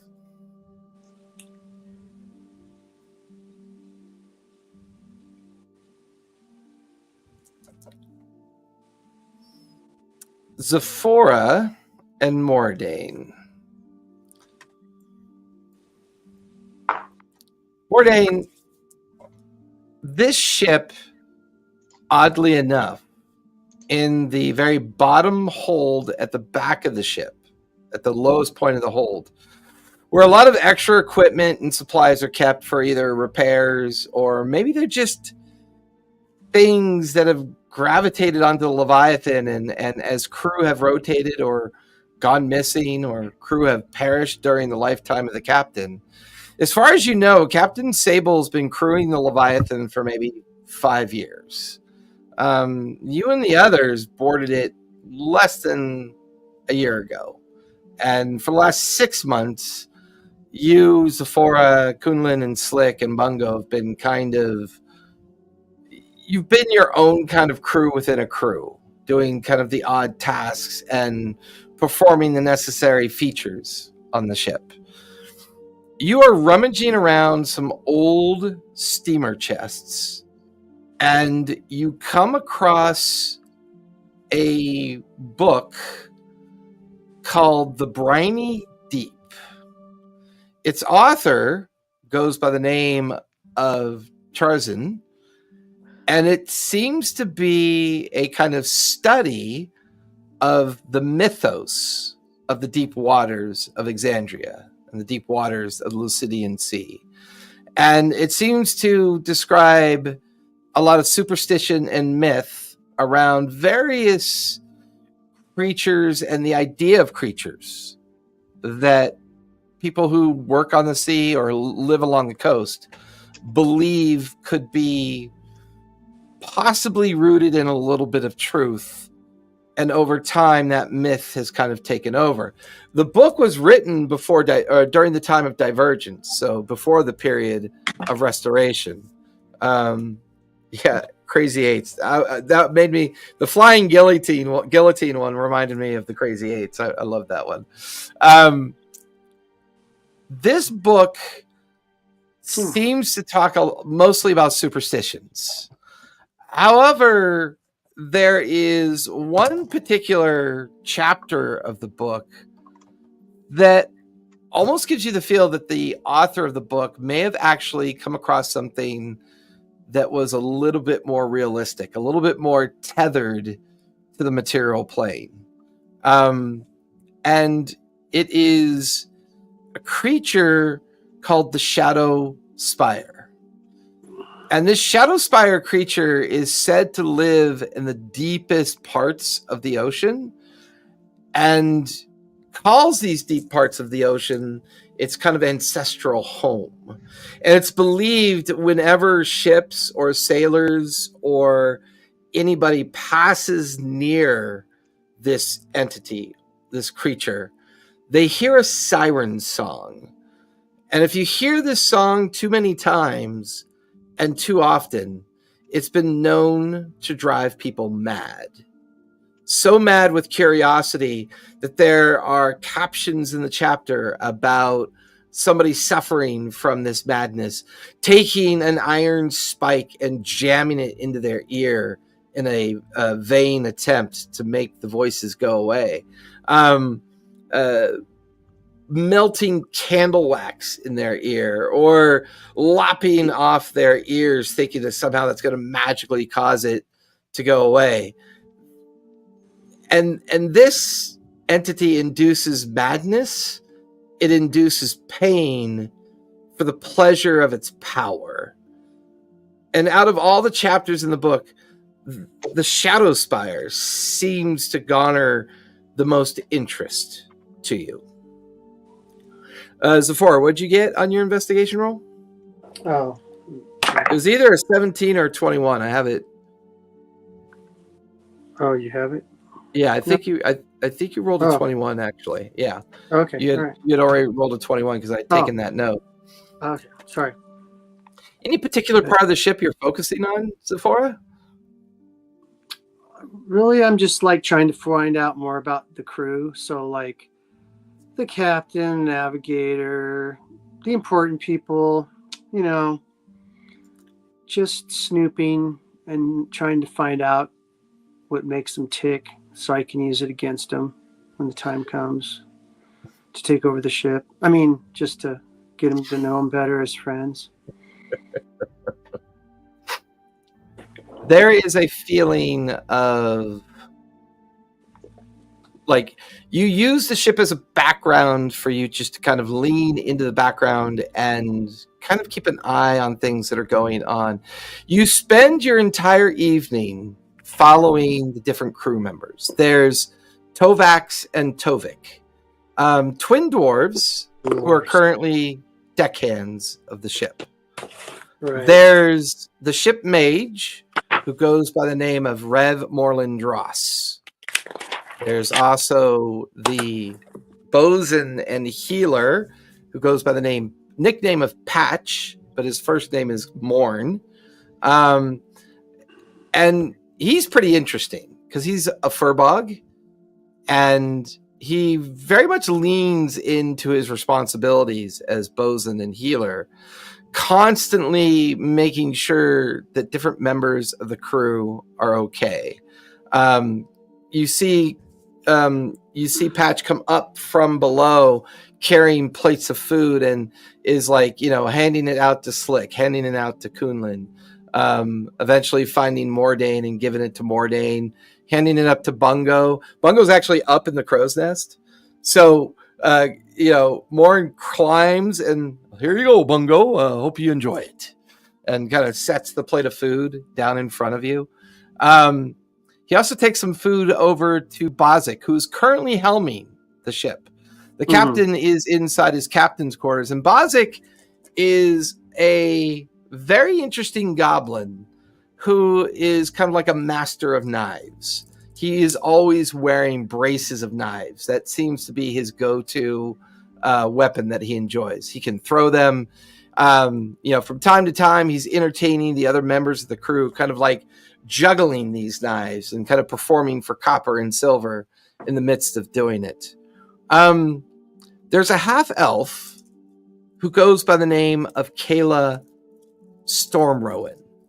And Kayla Stormrowan is the navigator of the ship, and she is up on the helm's deck as well, with Bozic managing the helm, and she is managing the map that the map is attached to, like an architect's table. And she is currently, like, every now and then rechecking a course. She pulls out the sextant and kind of views the stars and then makes notes on the map and nudges Bozic, and Bozic like, hey, what do you want? Oh, yeah, sure. And kind of makes a course correction. You feel the ship suddenly just kind of move in the direction that she pulls it. She's what you would call a half-elf wayfinder. She is someone who specializes in charts and navigation and who takes her job very seriously. This makes up the core of the crew that runs the ship, including you and your 4 companions as well. There are about another 24 just sailor crew that are just regular crew. They bunk and sleep down below in the gunner's deck. They're the ones responsible for making sure that the cannons work. They make sure that the ship is well maintained. The sails are mended. While you're doing this throughout the evening, give me an insight check, if you would, please. Come on, Daddy needs a new pair of shoes. Oh, not Shoes? bad. 18 plus investigation. Insight. Insight. So a 21. 21. For a pirate crew, and you've had your fair share of run-ins with pirate crew, this crew seems very well competent, very well fed, and very well paid. Whatever Captain Sable has done, it has garnered him a level of respect from this crew. You listen in on some sailors who talk during a meal, and they sing his accolades. You also listen to another group of sailors that talk about, even though they have no idea where he came from, and there's a deep guarded mystery about the origins of Captain Sable, you get the feeling that this crew trusts him. More importantly, Bozic, Kayla, Patch, Dross, Tovax, and Tovik are very loyal to Captain Sable. They speak amongst each other, amongst other sailors, with the intent of being loyal. You overhear the two dwarves talking to each other at the end of the night. They are sitting on the rear banister of the aft of the ship. They're enjoying pipes and smoking some spice, and you could tell by the glossy look in their eyes, they're getting high as fuck. You know, it's been a long time since we've been home.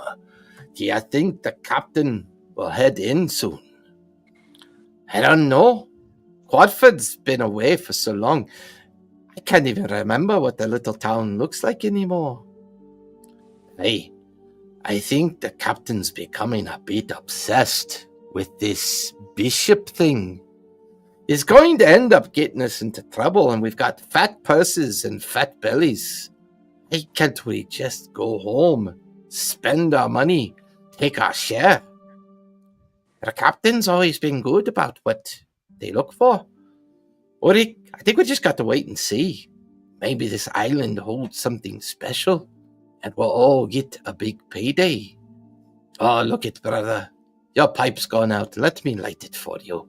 Kind of reaches down, and their finger turns into a small flame and relights his brother's pipe as they go back to smoking and laughing and eating Bungo's food.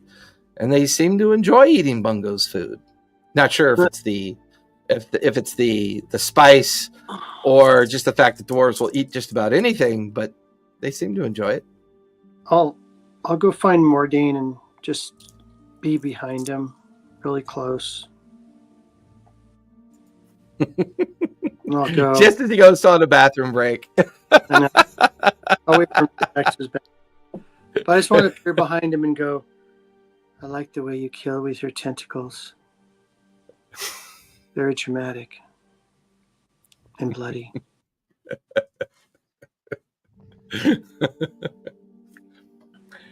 And that'll wrap the evening. Does anyone else have anything before the long rest? Kunlun goes somewhere where there's like space and exercises with his new weapon. Okay. As you begin to practice with your weapon. Kill Bungo. Okay. Kill Mordain. Kill Bungo. Mordain, kill Bungo. That's the last thing on my list. So I don't think I'll get that tonight.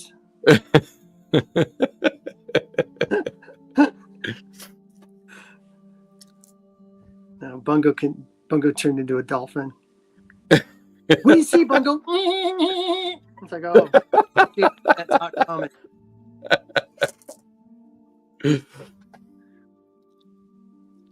With that, day 2 passes by. It's the morning of day 3. Everyone can click a long rest if you need to. When are we supposed to be at this island? He's trying to find it. That's the current challenge right now, is he's trying to find it. He lost a day's worth of sailing following the wrong coordinates. And so now you get the feeling that the island might be another 2 days away before getting there. Okay.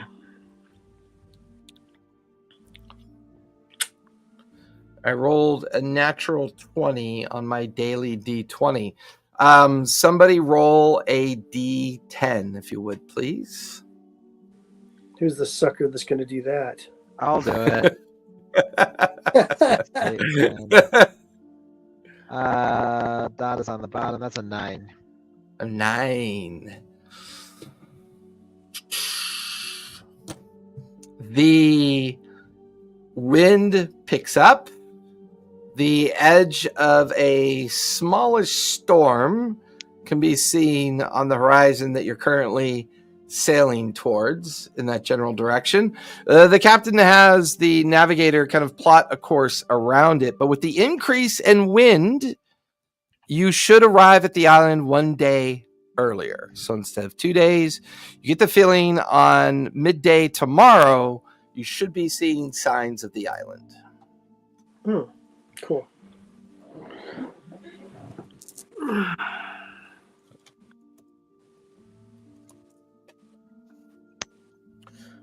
Third day of travel. Anybody want to do or work on anything?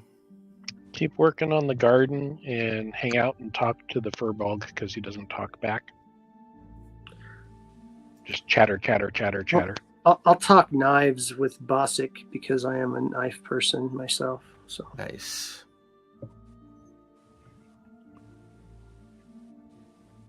like, do you really enjoy like when their eyelids flutter for the last time when you stick a knife into their liver, or do you like that sigh they give right before they don't breathe anymore?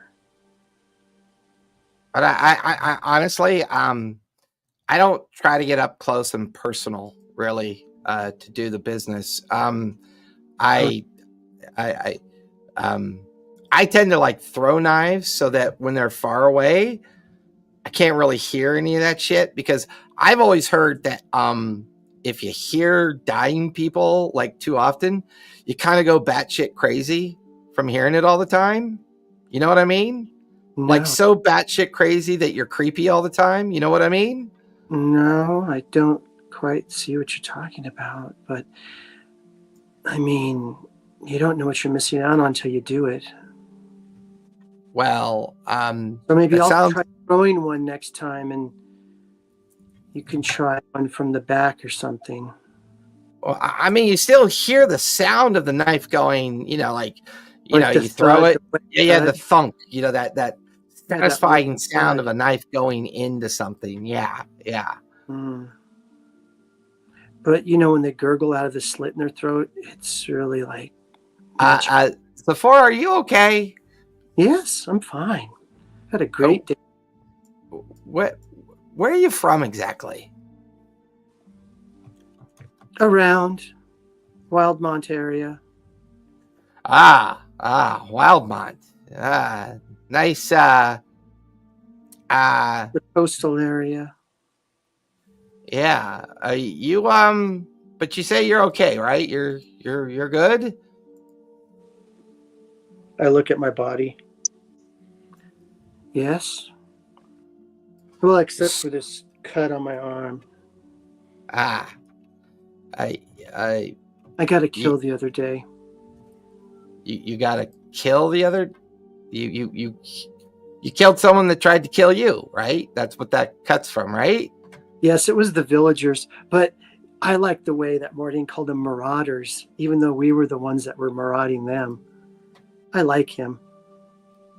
Oh yeah, Captain Sable. He kind of takes the moral complexities out of things for you, really easy. No, it was Mortain who said it. Oh, Mortain said that. Mortain. Mortain likes to kill people. He does with tentacles. Yeah, he's like into that dark magic stuff, right? I mean, like. I think so. I'm very intrigued. I want tentacles. You want you want tentacles, like. I want to make tentacles like he does.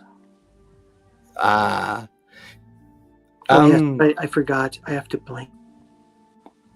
There we go. Okay, now wait a minute. Wait 1 minute, like right there, buddy. Yeah. You said you forgot you have to blink. Are you undead? No, I'm not undead. Do I smell like a dead person? Are you insulting? No, I didn't mean it that way. I mean, I'm new to this whole dating and flirting thing, so I'm not really sure what's going on here, to be honest. What's dating? Oh, that's where like two people take an interest in each other and they kind of, go out and do things. You get something to drink, you go out to a meal, see where it goes. Oh, so you're like lulling them into a disadvantage so that you can kill them? No. No. How do your people breed, Zephora? Wouldn't you die out if you thought that way all the time? Like, don't get me wrong, goblins don't live for a long time. Oh, so is that your mating ritual? You eat? Well, it could turn into a mating ritual depending on, how things go. Well, people have a yearly mating ritual. It's really quite fascinating, but I can't get into details. Your people have a yearly mating ritual. Okay. Well, yearly as in one of you gets to survive and actually have a kid, or just once a year we have a mating ritual. You mate once a year. Yes. Well, that explains the frustrated look on your face. I think that's frustration. Maybe? I don't know. What should I look like? What should my face be doing to look normal? Are you happy? Are you sad? Are you like most people like me? Like, see, I have a big animated face when I'm happy and talking. You just bye, Zephora. And he just turns and walks away. He just gets like super creeped out and he turns and just walks. See you, Zephora. Great talking to you. And just kind of heads off towards the other end of the ship. Okay. Bye. Okay.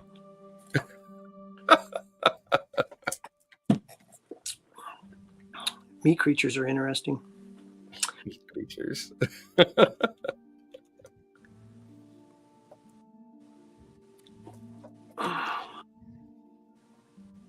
Mordain, are you back yet? Mordain. Did he get lost going to the bathroom? He's probably in there like, goddamn Del Taco. That's right. They're going, oh, Bungo's food. Oh, Bungo's food's ripping me insides out. Oh, there. Oh, wait. He's jumping around the screen. He's probably on the phone. Slick, anything you want to work on? You can see Bungo and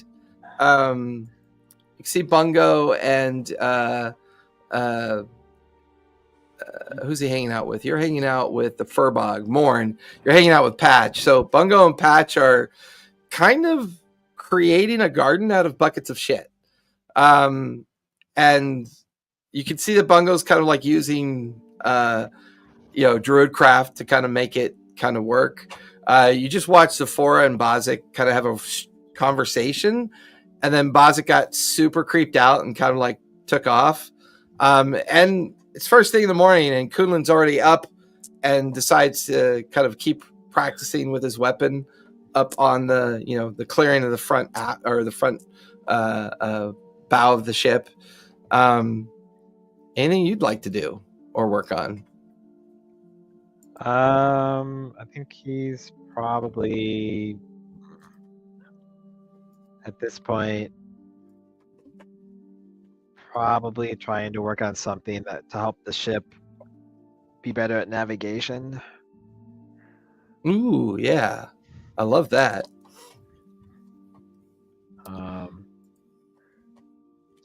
And you would also know that currently the Leviathan has certain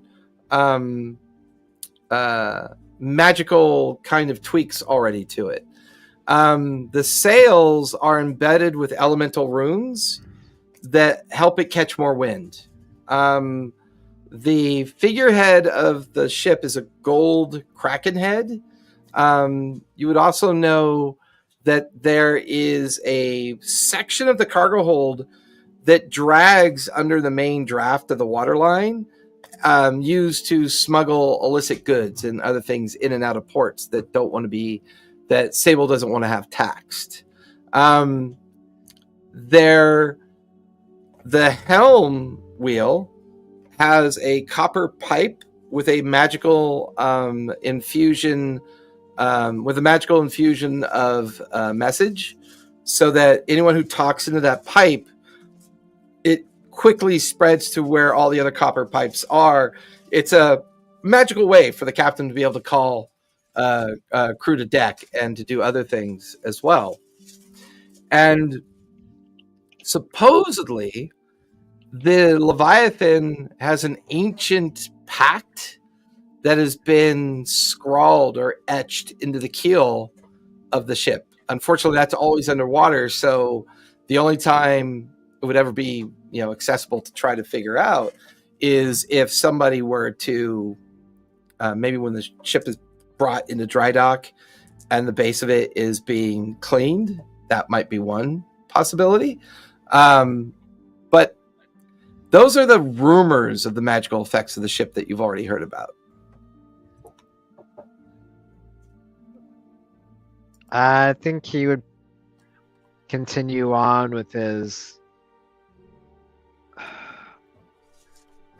He's gonna make a contraption that's gonna stick to one to the front of the bow and then one to the stern that can help.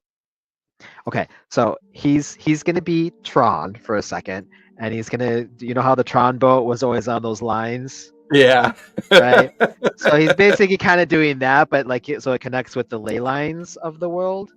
Yeah, So that it's easier for us to navigate and not get lost. Or if we do get lost, how it's easy to kind of find the closest ley line and then go towards the closest ley line to kind of get back on track, kind of a deal. Yeah, Exandria, sailing in Exandria is more about direction, compass points, the moons, the stars, and with being multiple moons, it does create challenges for navigating the Great Sea Channels. Point-to-point navigation has become very popular. So you'll hear things like the sea route from certain port cities of Marquette to Tal'Dorei to up to Vasselheim to for the most part, for great kind of travel amongst continents on the regular has always been a thing of airships. But with the end of Divergence and with the beginning of the new era of Restoration, magic's become a little bit unreliable, a little bit difficult to weave into Broomstone engines, and airships are slowly kind of falling out of fashion due to their cost and unreliability. So sea travel has become popular yet again. Are you trying to invent a mechanism that would give the captain's navigator advantage on checking the maps? Or what do you feel like you're trying to create? Yeah, I guess if magic's becoming unreliable, then maybe not ley lines, but maybe magnetic poles. You can tap the ethereal plane. You could always try to create a device that would tap the ethereal plane and give a much more conscious ability to the navigator to kind of navigate through the open seas. That would work. Okay. So as you focus and work on that, Bungo, the furbog, known as Patch, is currently so you really like making gardens, don't you, Bungo? He's mute. Who's mute? Bungo? Patch. Oh, did I make Patch mute and forget? Hold on. That's why I was talking. Oh, that's right. His mouth is stitched. I totally forgot. I got him confused with a different furbog. He uses sign language to communicate with you.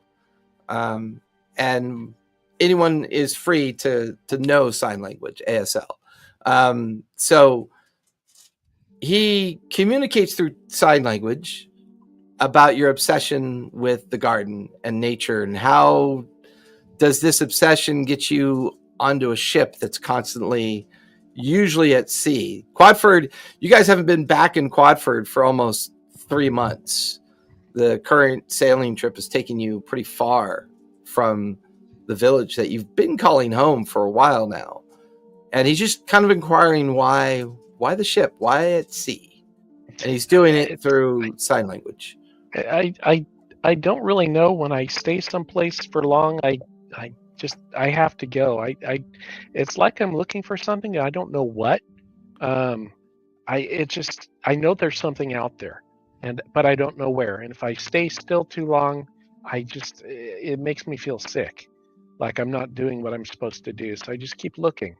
I don't know. So, living on a ship, it's never stay still for very long. So I figured that was a good way to go. And there's like growing things way underwater. You can see like the corals and the pretty things like that. So I could probably do stuff with that too. But yeah, I like the forests a lot, but I just don't know the forest that I'm supposed to go to. I just have to keep looking, I just can't. I can't stay someplace. It feels wrong. I don't know. Does that make sense? He signs back. That makes sense. I find this work to be both intriguing, and I find Captain Sable to be motivating at the same time. I feel like he's on a journey, maybe similar to the journey you're on. And I feel like this journey has taken us all someplace in particular, and we just haven't gotten there yet. Yeah, that makes sense. I mean, we're going. We don't know where we're going, but we're supposed to be somewhere. And you and him just kind of spend the rest of the day tending the garden, making small talk. Slick. This feels like a more complex item that you're trying to make. What do you think the material components would be that you're trying to make it out of? What was the end goal? To help?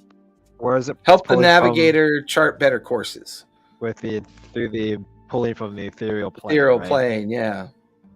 Oh gosh, I would probably need some ectoplasm, some really fine-tuned crystals, gears, cogs, matter converter. Mr. Atom converts all the rotten food into nuclear fusion.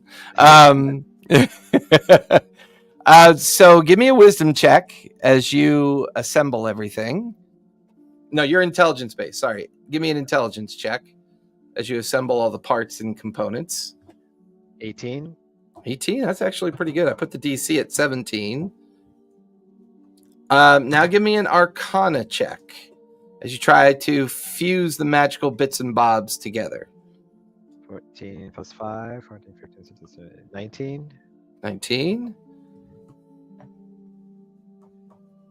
You managed to create a slide ruler that with the crystals, it taps into the ethereal plane and can give the navigator advantage on her survival checks whenever she's checking the map. So you successfully, by the end of the day, managed to fabricate this device.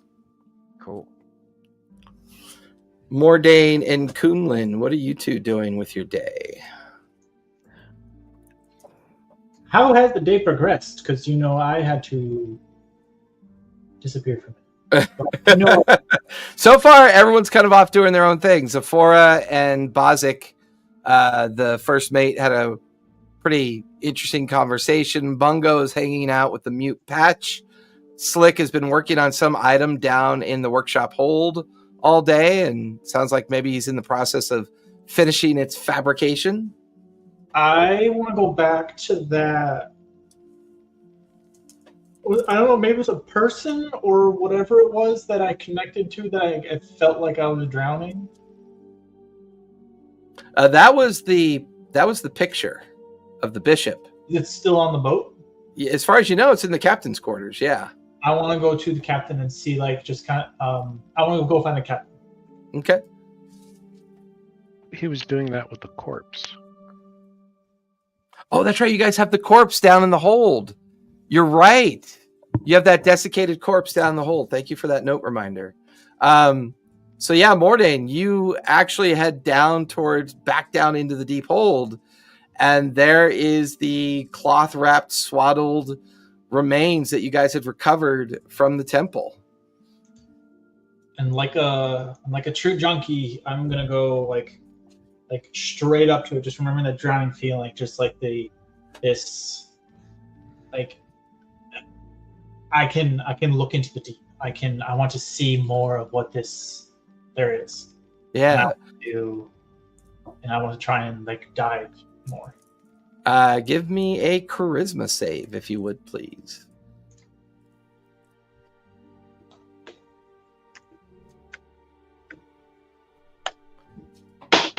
Well, it Floor dice. helps if I roll the dog in the damn thing. You said charisma? That is a 23. 23 on the charisma save. You place your hands on the wrapped head portion of the corpse. And you play with this power that you have. It doesn't always work. Sometimes it does. And once again, you feel yourself in the deepest parts of the sea. You feel yourself at the very bottom of a seabed that is littered with the remains of ships. But it's dark down here. Very dark. There's no real sense of day or night, just this stagnant feeling of darkness everywhere. As you look around, you see a bluish light surrounding a figure that is sitting on some rock.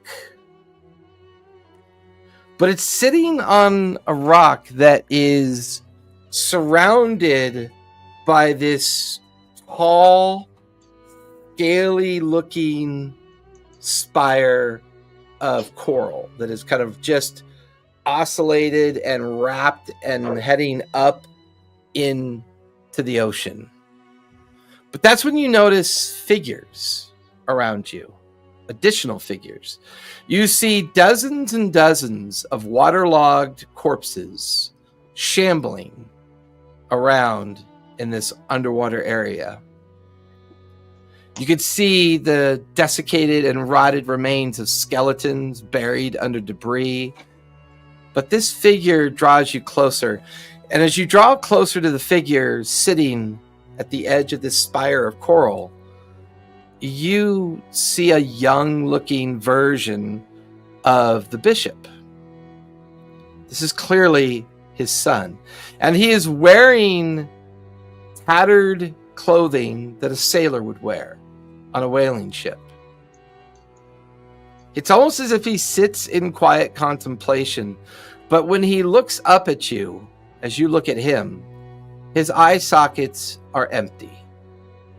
No sense of anything there. His mouth hangs open. You watch as a crab crawls out of his mouth, down his chin and neck, and disappears into his clothing. You watch as he lifts a hand as if he's trying to grab onto you, but he's behaving almost like he can't see, like he senses you there. But his hand just holds out in front of him. He's only 20 feet away from you. What would you like to do? I want to keep my distance, but kind of like move around, kind of like try and quietly move around. Give me a stealth check. Ooh. Hey, it stayed on the thing this time. That is a 13. As you attempt to quietly move around, this thing has no eyes. But with its hand out in your direction, it follows you. As you kind of 20 feet out, you kind of circle it. But it knows you're there, but that's impossible because this is just a corpse. This is just a thing projecting itself on you. Wherever this thing is, it's got to be far away from you. It couldn't possibly be close by. The water's cold here. Your movement is sluggish. You get the feeling that something else is here. There are shambling corpses wandering all about you, but none of them come close to this individual in the middle. This shadowy corpse remains of the bishop's son just sits there patiently waiting with its arm and hand extended outward. I want to look around and see if I can get like a gist. Like, can I tell if this is like a landmark or something, that maybe the water is just a thing, or if it's like a location that I can actually register? Investigation or survival, your choice. I'm gonna do survival. That's a 5. 5. This place is strange. It's hard to figure out. It's hard to understand what this place is. You're not even sure if it's a real place, but everything about it feels real. But you have no idea where it is. No sense of its location. It feels vast. It feels empty.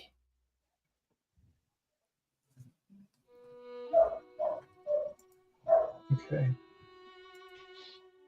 I almost like, not when you say empty, like there's just so much to it that like I can't even begin to grasp how much there is. Yeah, like you move to like as you're circling, the place feels unending. And the one thing that's missing is ocean currents. If this is truly deep in the ocean, where are the currents? Where's the sway, the ebb and the back and forth sway of things? Why is that not here? And that strikes you as strange. So in that case, I'll try and speak to the corpse. What do you say? Where are you? The corpse suddenly, in the sitting position, its face gets animated. Its mouth attempts to move. And then you hear a psychic connection established with you. I am at the bottom's end.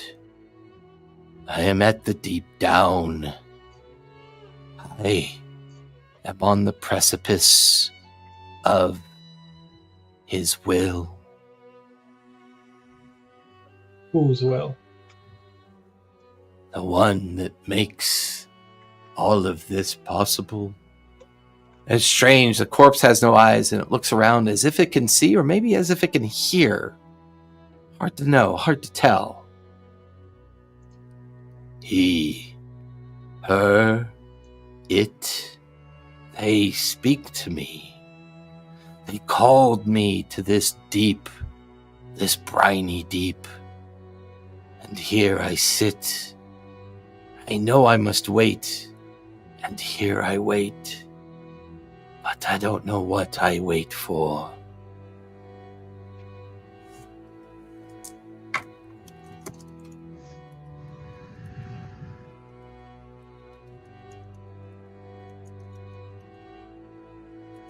This is a delight.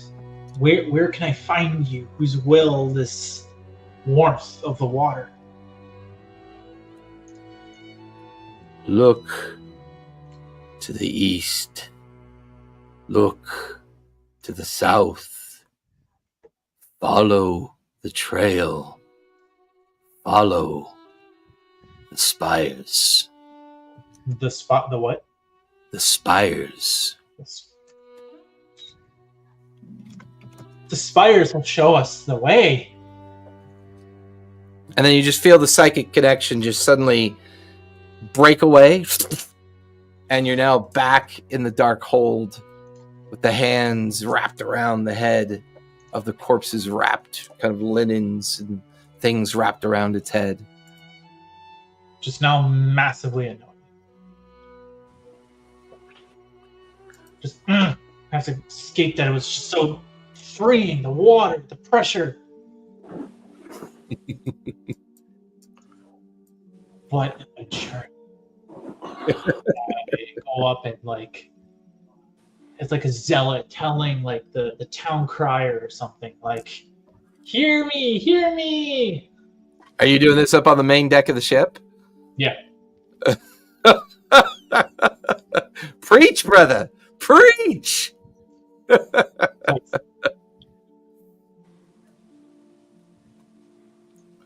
What are you talking about? The men in the linens. Story he told. The bishop's son. There's so much. The spires. The sea will wink. The sea will wave. The sea will move. Those mushrooms were not meant for eating. I like your tentacles. Don't we all? At least I'm not the only weird one on board. The navigator doesn't like me. Then we can get along together. I will not fall into your trap. I back up.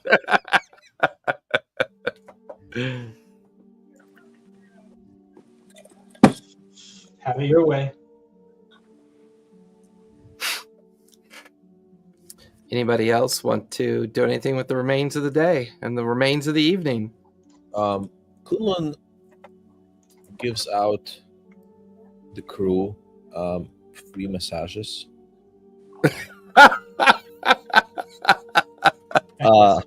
to improve the morale.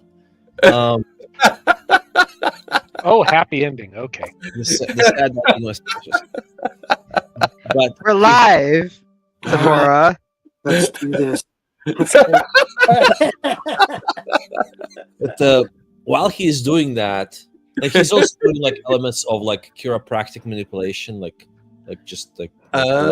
yeah. Like But while he's doing it, he's studying the flow of chi, Did you say? and like his secret goal is to learn how to paralyze opponents. Gotcha. Love it. How's your insight? Is your insight decent enough that would be our stat, or that would be our skill check, or what skill check do you think would make sense? I mean, medicine, insight. Yeah, medicine or insight. Yeah. I like that. That's a creative note. 24. 24. It's interesting. Those that don't study and don't understand the importance of the physical idea of discipline and training, of both the combination of mind and body, you begin to pick up on information that you begin to realize that there's pressure points and nerve endings and areas of connective tissue, tendons, and things that are attached and connected in ways that feel like they could be used to stun or paralyze people momentarily. And you kind of catch yourself realizing that for most of the sailing crew, they're in pretty decent shape. So getting through the muscle tissue and finding those endpoints become less challenging because of this.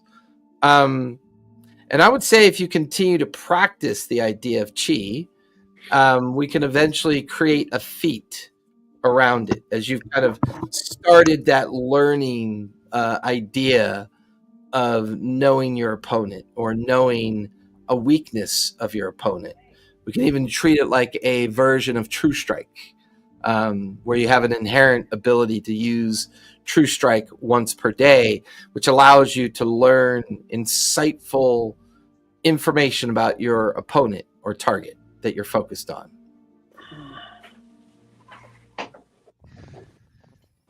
Yep, makes sense. Bungo will Anybody else before the final day of travel? Yeah, Bungo will go to Slick with his weird idea of taking spells that are like half done, separated, and put in a glass jar or bottle. And when thrown and the glass breaks, they mend to make wild magic weirdness. Ooh, I like that. So you're going to create glass objects that when you throw, they mend? Yeah, well, yeah, look at the chat I wrote. You take like runes or whatever and stuff, like half and half. Okay. They mend when the glass breaks with the hope that it's going to go bad because magic is so wild and weird and messed up. I would say a future craft of that would make sense, but unfortunately Slick has spent the entire evening working on the navigational device. Yep. It's just the idea. If you just give me the notes on it and give me the theory, then I can work off of that. Okay, just shake me really hard. It'll come out of my mouth. Roll for shake. Roll for a tooth drops out. There you go. Yeah, I'll scribble down my half-baked idea. Okay. Pin it to his cluttered work desk. I'm sure it's cluttered. Click off a long rest if you need it. You guys are now on your final day of travel before arriving at the Island of Knowledge. And sure enough, early morning, the bell tolls, and you hear the land ho signal from the helmsman. And you watch as the entire crew kind of go over towards the front of the ship. And looking over the railing, you can see the silhouette of an island no more than a mile away.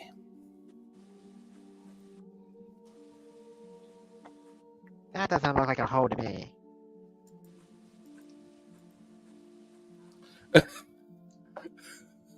Oh, land hoe. Yeah, land. Oh, I'm still trying to get this pirate thing together.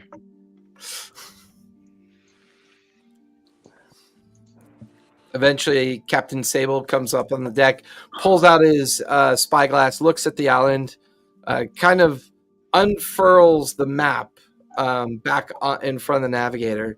That seems to be it. Zephora. Yes? Take your team onto the island. Check it out. If the beaches are clear, well, because why do you keep asking me about these people? I don't control them.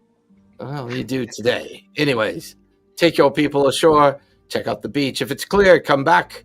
We'll weigh anchor, and then we'll all set to the beach. I'll leave a light watch on the ship.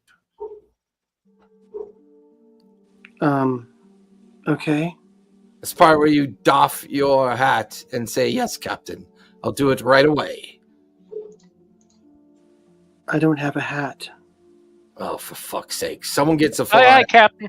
Aye, Captain. Go. Makes me feel better knowing that somebody knows what they're saying. Aye, Captain.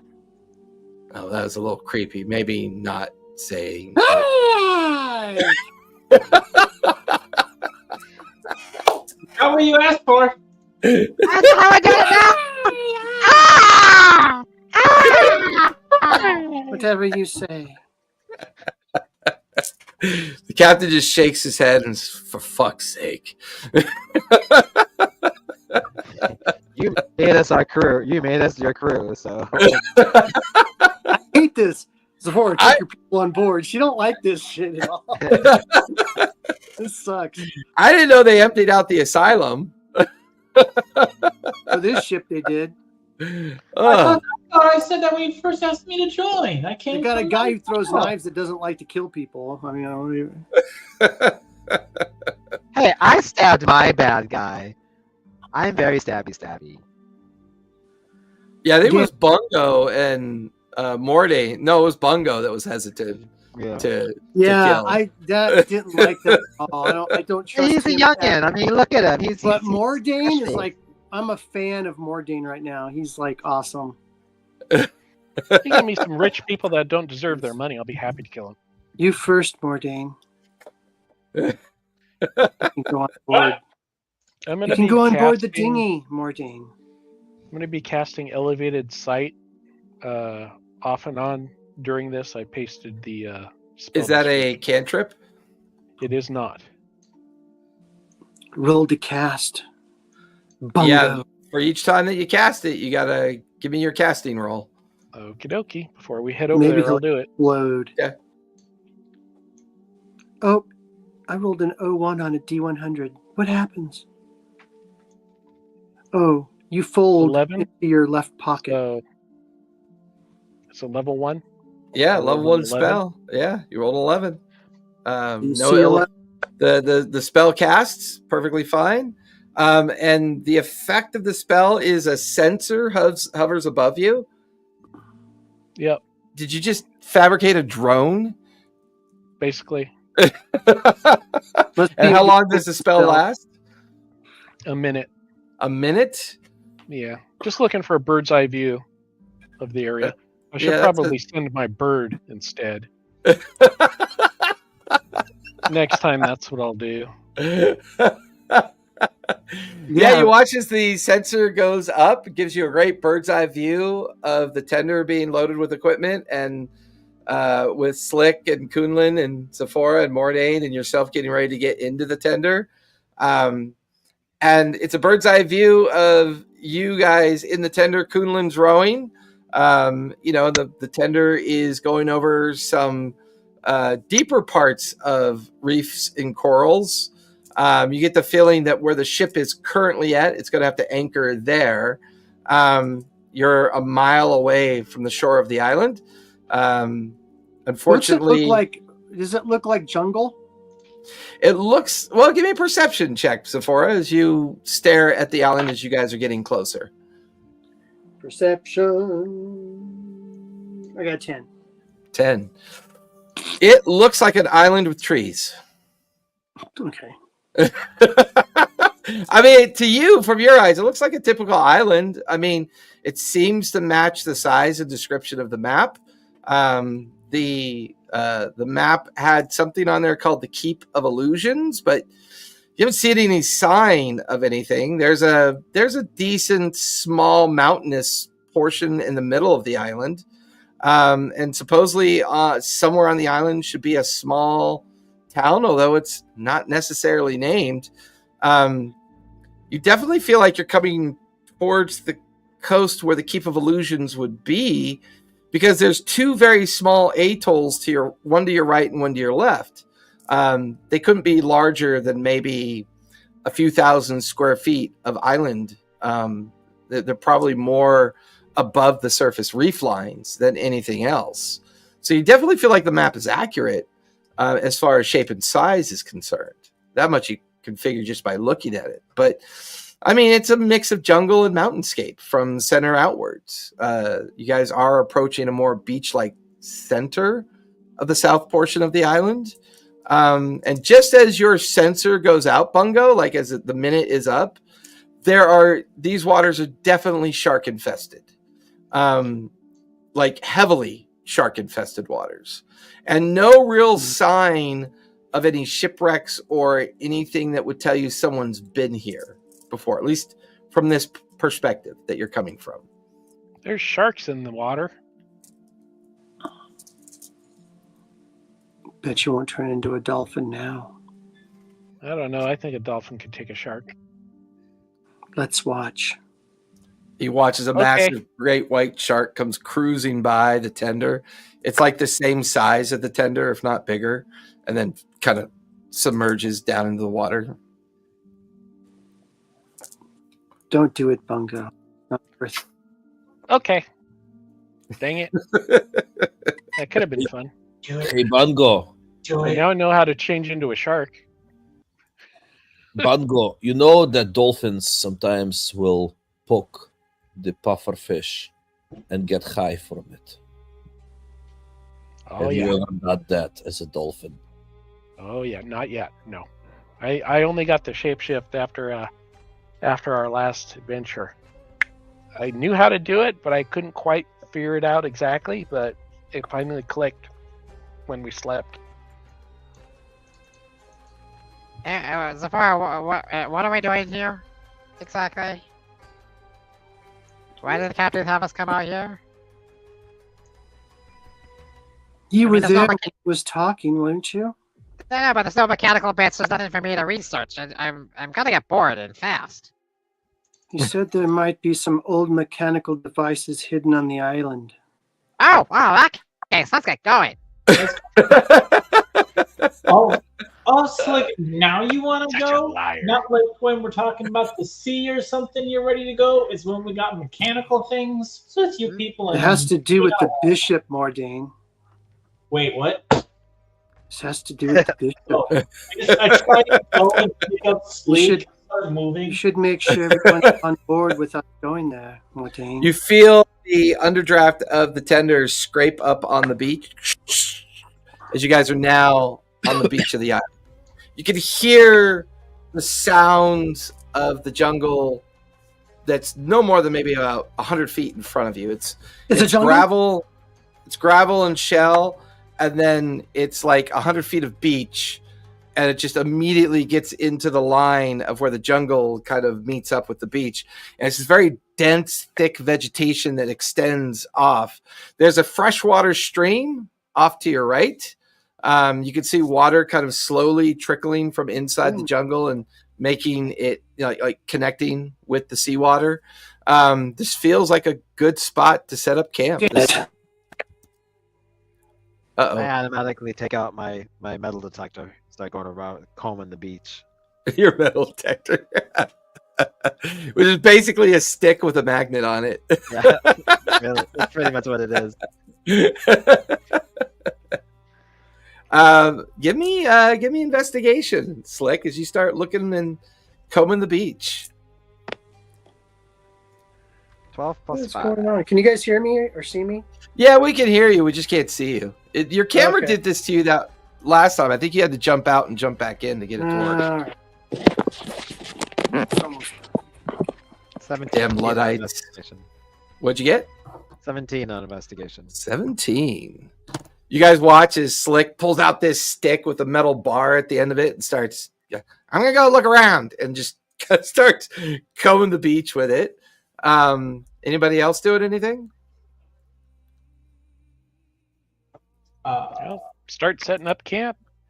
Yeah. Gonna help set up camp. Well, other than that, yeah. Okay, so you start unloading the tender and bringing out the crates and other gear that was put inside. Use mold earth to make a nice flat spot. So we pull up the thingy past the shoreline and tie it off so it doesn't, to a tree or something, so it doesn't float away. So we don't have to swim for it. Through the sharks. Mm-hmm. Do you send the signal to the captain that the beach is clear yet? Currently, Slick is still searching and combing through the beach. Okay. I just breathe in the jungle smell. And it's that smell. It's there. Vegetation, rot, stagnant air. You could hear all the kind of wild sounds of the jungle, the birds and the cat calls of the different wild animals inside. Every now and then, as you guys are setting up camp and watching Slick kind of checking the beach itself, there's like a low rumble or roar, like it's coming from way off in the distance. Welcome to Slick. Park. Yeah, welcome to Jurassic Park. Slick, you find virtually nothing as you're doing this until you feel the weight of the stick go whoop, like it just comes to a dead halt, and like it found something too heavy for the magnet to kind of like pull at whatever metal it's found, and it's almost you kind of struggle to disconnect it as you found something metal. Sleep. Start digging. Right here. Watch as a crab, the little mechanical crab, starts like burrowing into the sand, and eventually the sand clears away. It is a 5-foot metal hatch door. Oh, can adjust his goggles a little bit. He's gonna see check for like radiation. Radiation, not even a thing.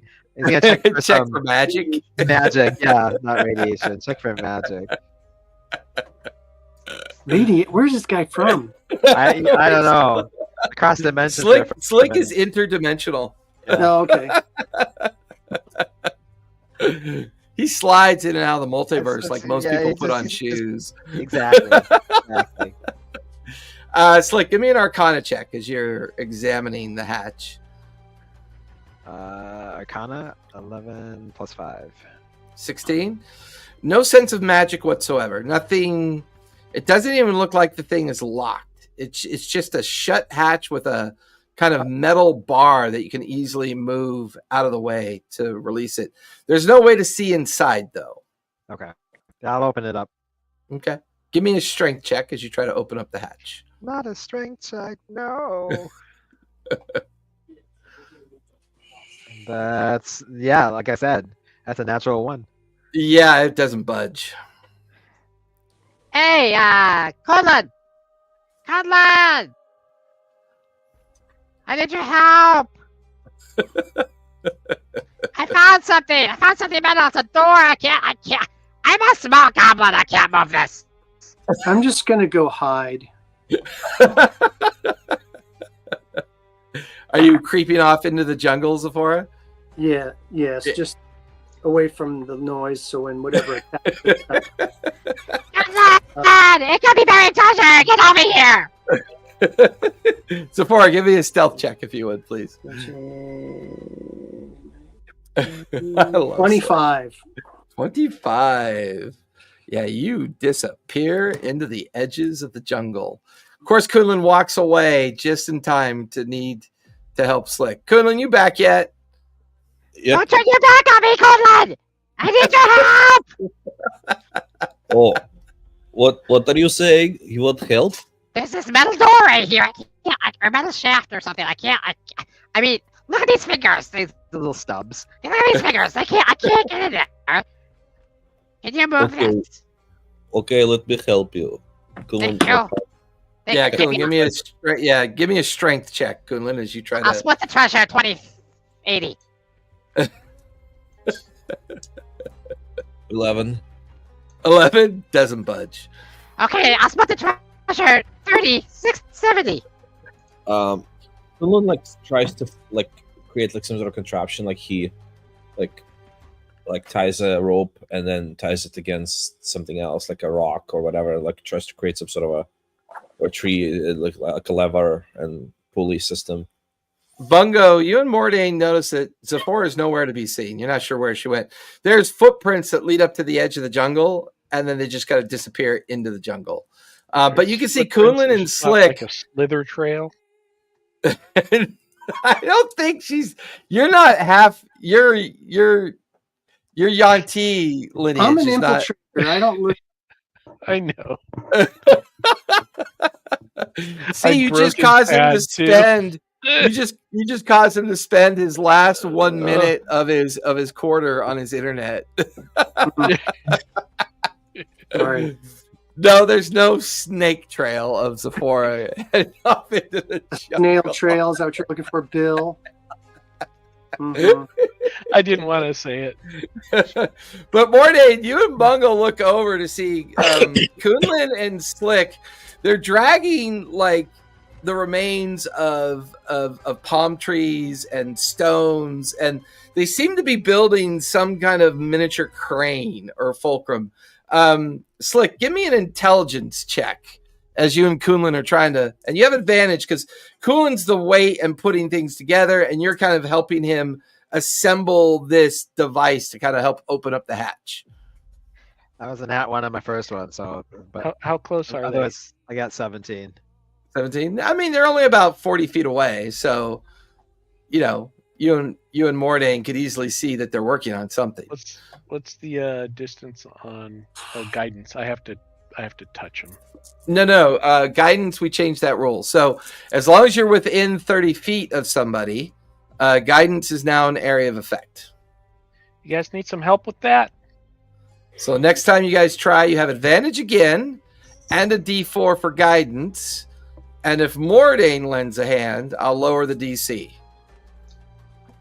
I lend water. I'm just in the edge of the jungle, and I'm keeping an eye out for anything that might be approaching. Yeah, give me a perception check if you want. I mean, you can help, but I'm not sharing any more of the gold. I've already split 80-20. Okay. I got 16. 16? Okay.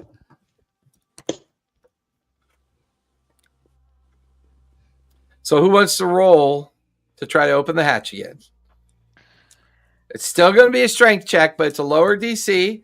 You have advantage because of the device that you've built. And then you get a D4 for guidance. I have no strength, so I think somebody else should. I have a -1 strength, so. Oh, you're worse off than me. I have only 0.